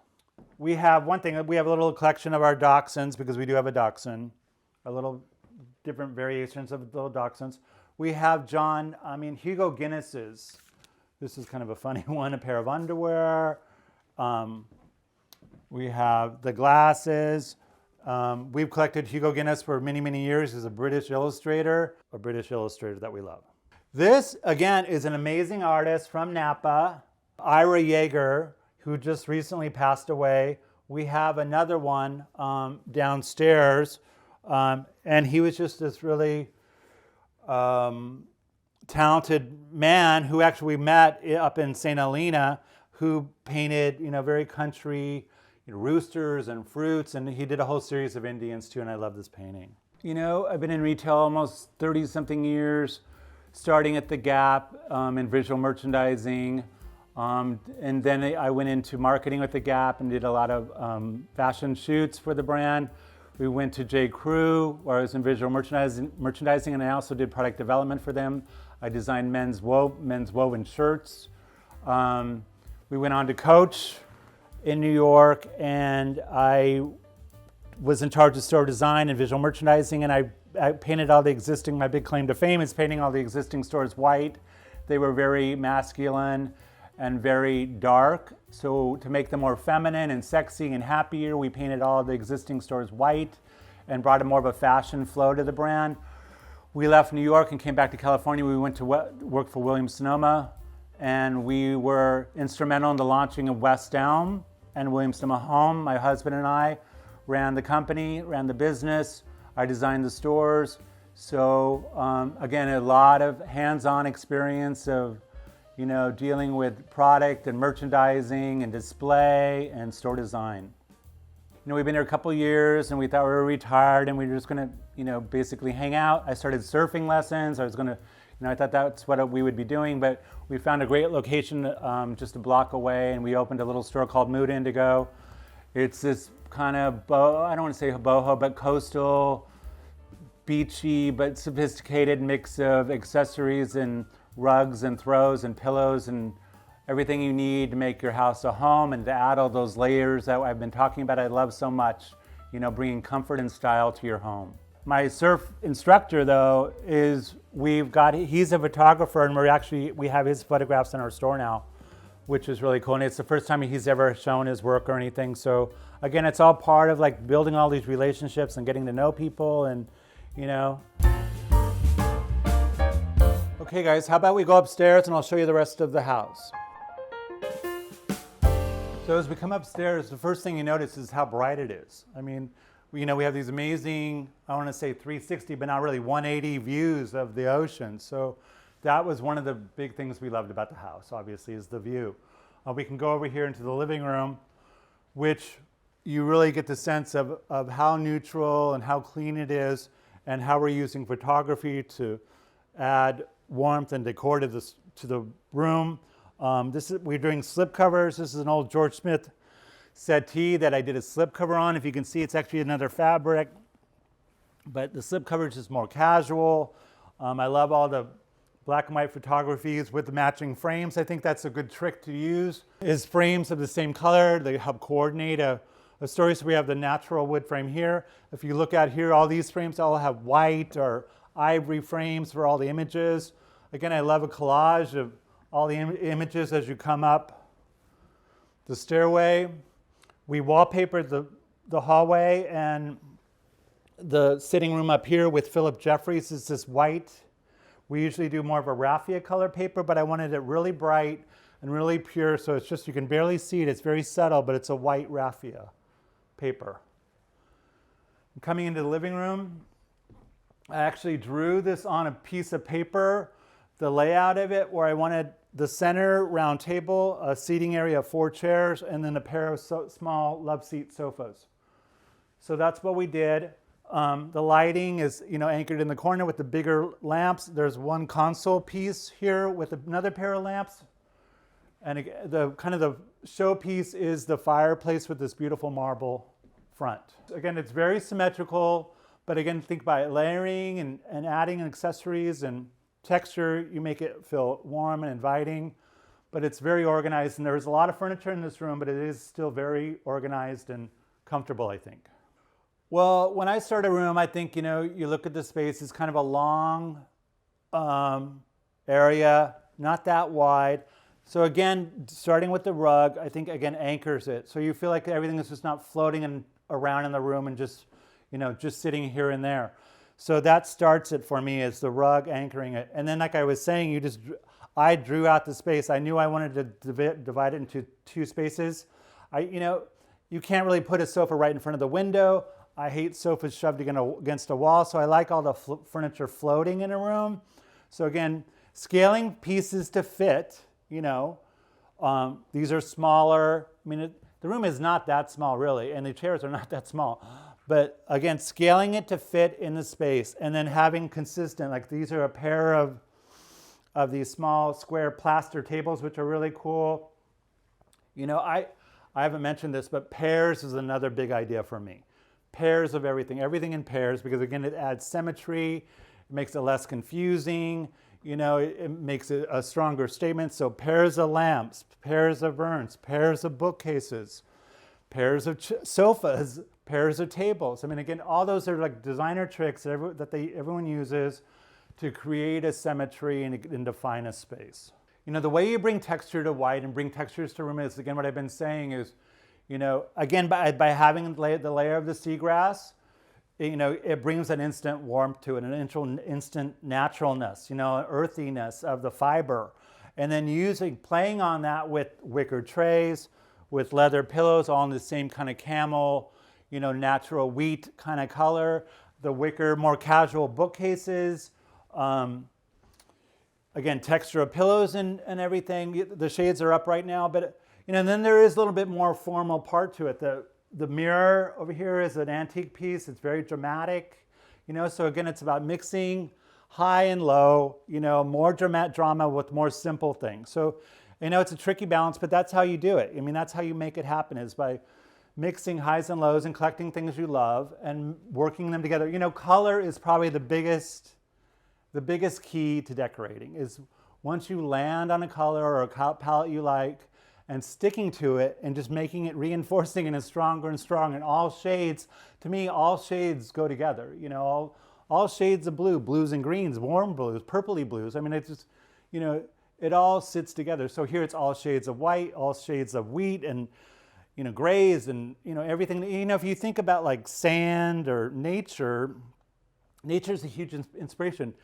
It really, people think that there's only colors are like red and blue and yellow, and these are all colors. I mean, you know what I mean? And the colors of nature, like the sand, greenest sand, it's like 10 different colors. I mean, and that's how you have to just be loose and think of it that way, that they really do all sit together, and once you get them in there, you realize, wow, it's so beautiful just to mix things. A couple of things I love in the bookcases here are these. There's a pair, because like I was talking about earlier, a pair of these urns that we bought in England that we've had for many, many years, which I love.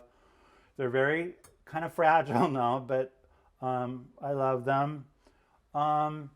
Actually over here, this is a product that was developed for William Sonoma Home. These 2 little Chinese figurines, which I've loved, and we're surprised they haven't been broken ever, so I'm happy they're still together for us to enjoy. Here's another Hugo Guinness, little drawing of a dachshund that we've had for a long time. People have such a hard time, starting their house, and what should they do, and even, they make everything such a big, everything's such a big deal. I think sometimes it's like buying a pillow or buying a throw or buying a, a photograph. I think you just have to start with this is what I always say.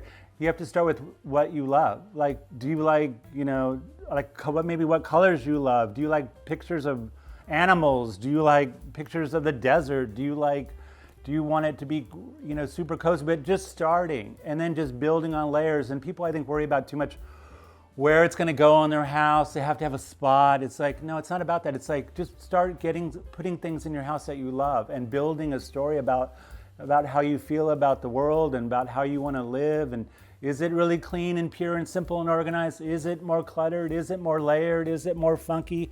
Are there a lot of prints? I mean, whatever you want, but you just start, because you get such joy out of it. I do anyway, of having things around that make you feel good, and you remember where it came from and what you were doing then, and when you bought it, or how you found it, or and I love mixing old things with new things, and expensive things with inexpensive things, and just funky things that you really love. And it's all about again, mixing things and just being comfortable and making it happen and making your house a home, and layering things. I also really believe in using You know, if you have beautiful china or beautiful dishes, that you should use them. If you have beautiful napkins, you should use them. I mean, it's not about putting it away in a cupboard, and you know, you can do that, but also still use everything. You know, it just makes it, I love things that are practical, but are luxurious, but also have a function. You know, that's why I like vases that you can actually put flowers in, or bowls you can put things in, and just, you know, not just such decorative things that you just look at, but also beautiful things that are functional too. So let's walk on over to the dining area. You know what I love about this floor up here is that it is so open, that there's no high walls blocking the view, that it's these low walls around the staircase, and then you can just walk in and see, you know, out to the ocean, and then also our seating area for dining and the kitchen. And there's another small area here, which is more like a little family room where we watch TV and hang out after dinner. So looking at the dining room, you know, I love collecting things, as I've mentioned. These hurricanes are from John Roselli in New York, who's a famous antique dealer and has beautiful product. I love them. They're this amber glass, again, keeping on this whole vibe and feeling of warm neutrals, of golds and ochres and wheat colors and leather, saddle leather. And so these really, I think, you know, when the light hits them, they glow. They provide this beautiful amber light. The dining chairs with the table are from Hollywood at Home, our friend Peter Dunham. And I think this kind of is everything in one chair for the house. It's leather, so you have this great texture. They have nail heads. It's this whitewashed wood, bleached wood, and then the raffia back. Again, that texture, that natural texture. So it kind of combines every element that I love and that we're using in this house. The bar cart here is just a fun little piece. I love the black. So again, it's mixing neutrals. A little simple casual bar cart with some William Yoward, again, the same amber. If you get the amber as an idea, of glasses and just different wicker pieces. Just super cash, but you know, but well done, I think. This is a bookcase. It was from British Khaki, which is an old furniture brand that we've loved, and I actually painted it to match the walls of our previous home. This is an old white. It's called Old White from Farrow and Ball. I had the painter paint the bookcase to match the wall, but it works well in this house. And this is all Astier from France that I've collected for a long time, of tureens and bowls and vases and all the pieces. Again, I love it becomes like an art installation when it's all these pieces and you just look at the shapes. They're all the same, you know, tones of white, shades of white. And I love how that looks. Again, it's all creamy and white and beautiful. Again, pairs of things. You know, a lot of these are all like what I call onesies, you know, just like one item on their own. But again, pairs. We have pairs of these little cups, which are really, really sweet. We have pairs of these are actually very cool. These are not Astier, but they're old oil and vinegar, which are very cool. I love their French. So I love all the pairs. Sets of mugs. You know, they're more like, you know, they're like sculptures. Well, we love to entertain very simply. You know, I grill out on the deck. We have our grill. We'll do something very simple, you know, steaks or, you know, Dave will roast a chicken. We love Zuni chicken. He's tried to recreate Zuni chicken from our favorite restaurant up in Northern California. But pretty simple food, you know. I mean, nothing, it's just all about getting together and being with friends and family. So let's walk over into the kitchen area and check it out. This is our island that we love. It's very large, and I love the leathered, honed, I think it's granite, countertop with the painted base, the contrasting colors, another seating area for us. The stool version, basically, of the chair we have in the dining area. You can sit here and enjoy the view while we're cooking and having drinks here as we're hanging out. You know, it's not that big of a kitchen, but I mean, it's plenty big enough for two of us. I love the honed marble counters. Again, it's all about the view. You know, if you check it out, I mean, you can see, you know, all out into the Pacific Ocean. We have shades that come down. I put them all up for today, so when the sun gets too bright, we have powered shades that bring down the whole level up here has shades that come down to protect us from the sun. I love the glass front, the frosted glass cabinets. It's very modern. It's very, but it's very comfortable, and it's very easy to work in, and it's very well designed. Like the rest of the house, I love to collect things, and again, this is a very edited version of all the things we own, and it's kind of sticking to this palette of black and white and cream and wheat color. So we have a lot of transferware pieces, a lot of dishes that we've collected through the years, antique pieces. Again, it all unified, I think, by using the same palette of the rest of the floor up here. We have lots of teapots. We have lots of, this is Janori. These are all Burley, which is an old English brand of transferware. These are both Burley.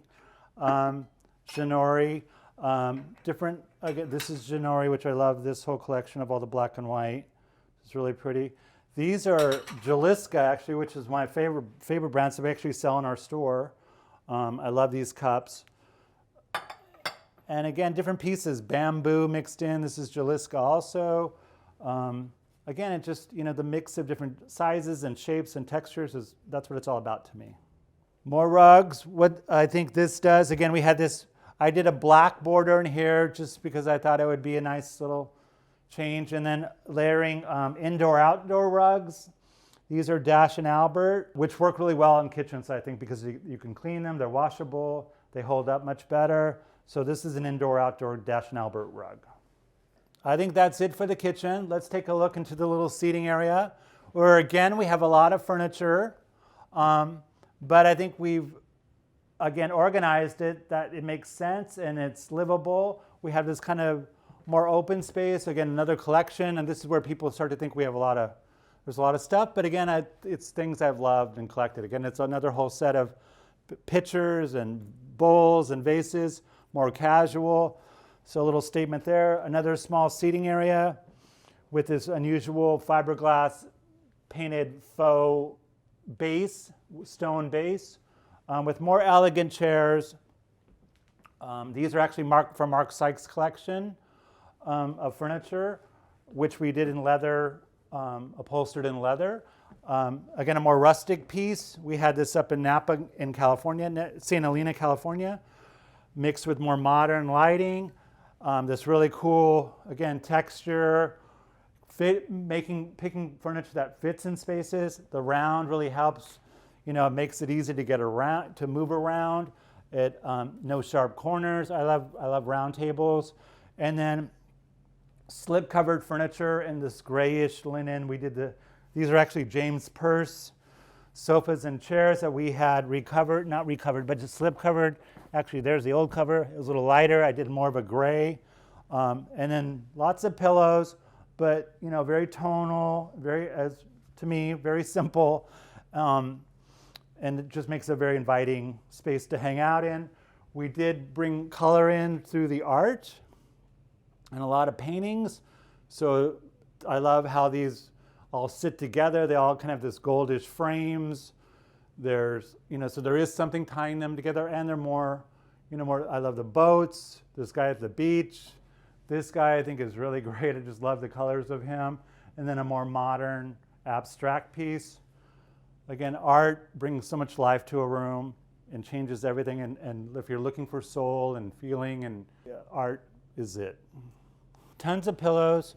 I had them all made to fit, all made for this area. But again, it's not like a stuffy, karate chop perfect, can't touch it. I mean, I do sit on them. I hang out in them. You just put them back. It's no big deal. I love the comfort they bring, and I love, the casualness of it. We found this in Palm Springs, actually. It's kind of modern, African-looking piece. I never put candles in it, but I just think it's more like a sculpture. It's art in all its forms: sculpture, painting, ceramics, just textures. So yeah, we have lots of sculptures and different pieces of art, which I love. This is very simple, just this little bust of a man. Here's a more classical piece over here, mixed with different ceramic pieces. Again, this is where I talk about buying things you love and finding a home for them. This is from Marian McAvoy. Actually does this work, corkage, I think she calls it. So it's actually made out of corks. Marian McAvoy was an editor, one of the first long-term editors for Elle Decor. Really cool lady, and she's become more of an artist now. But this is a piece we bought back east, and I think it's just amazing what she did. What I love most about this home is the light. We're up on the top floor now, which is, it's kind of an unusual layout. The kitchen is on the top floor, and the main bedroom's in the middle floor. And I think that was very smart of the architects to put this all up here so you have the view. When you're in the kitchen, you'll see as you look out the window and over the kitchen sink, you can see the ocean for miles. So I love the layout of it. I love that the main bedroom is more cozy, and you can still hear the sound of the ocean. Just the light and the windows, and how strong it is architecturally. It's like, I don't want to say it's almost like a commercial building kind of. It's like concrete and steel, and I love how masculine it is. Like it's just like really, it's not a wimpy house. It's like a very strong house. We have, yes, through the years we've cut. We have I love a lot of paintings. I love oil on canvas paintings. I love photography. I love decorative objects. I mean, you're going to probably say you love everything. I kind of do love everything.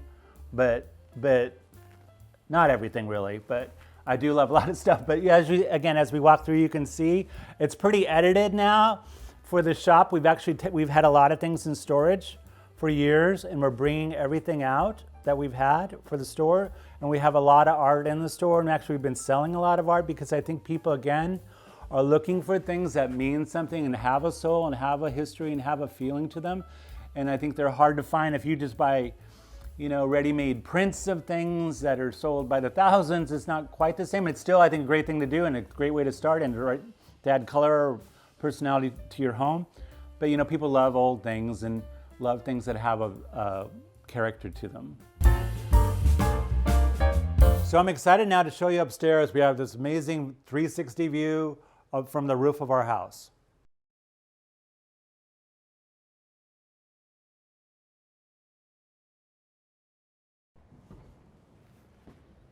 So here we are upstairs, on the rooftop actually of our house. This is one of the things we really loved about the home, having this space up here. Right now it's winter, so we're not quite as decked out as we would be. We normally have our umbrella going and a whole lifestyle happening up here, but it's amazing views. You can check out the surf, see what's happening with the waves. You can see all the way, around the whole coastline. It's just really incredible and inspiring to be out here. The glass railings were here. He did a really nice job with this. They're great because they protect the wind, but you don't lose the view. So you can still be sitting, and your view isn't blocked, which is a great design. In La Jolla, the sunsets are a big deal. People come from all over. They park on the street. They run down to the coast to watch the sunset. So from here, it's like this pretty epic view of the sunsets, which are amazing in La Jolla and so beautiful. So it's really about the evening and the sunsets. I wanted to more of a loungy, hang out, like come up here and party like you were saying, and, kick back. But, during the winter, it's been raining a lot. So kind of just right now, it's kind of not happening. But I want it to be a more loungy, entertaining, comfortable vibe up here to enjoy the view. Home to me is, wherever you are. I always say to Dave, no matter where we were, or, what our careers were, or how much money we had or didn't have, and when we started, we've been together 40 years, you can always make it a home. Just you have a table and a chair and a vase of flowers and a plate, and it's very simple. It's just about putting those things together to make it comfortable for yourself and to make a place to live in. It's just and it's all really about your family and your friends and pets, and that's what makes a home, I think. Thanks for watching. Go to homeworthy.com for exclusive content and shopping guides.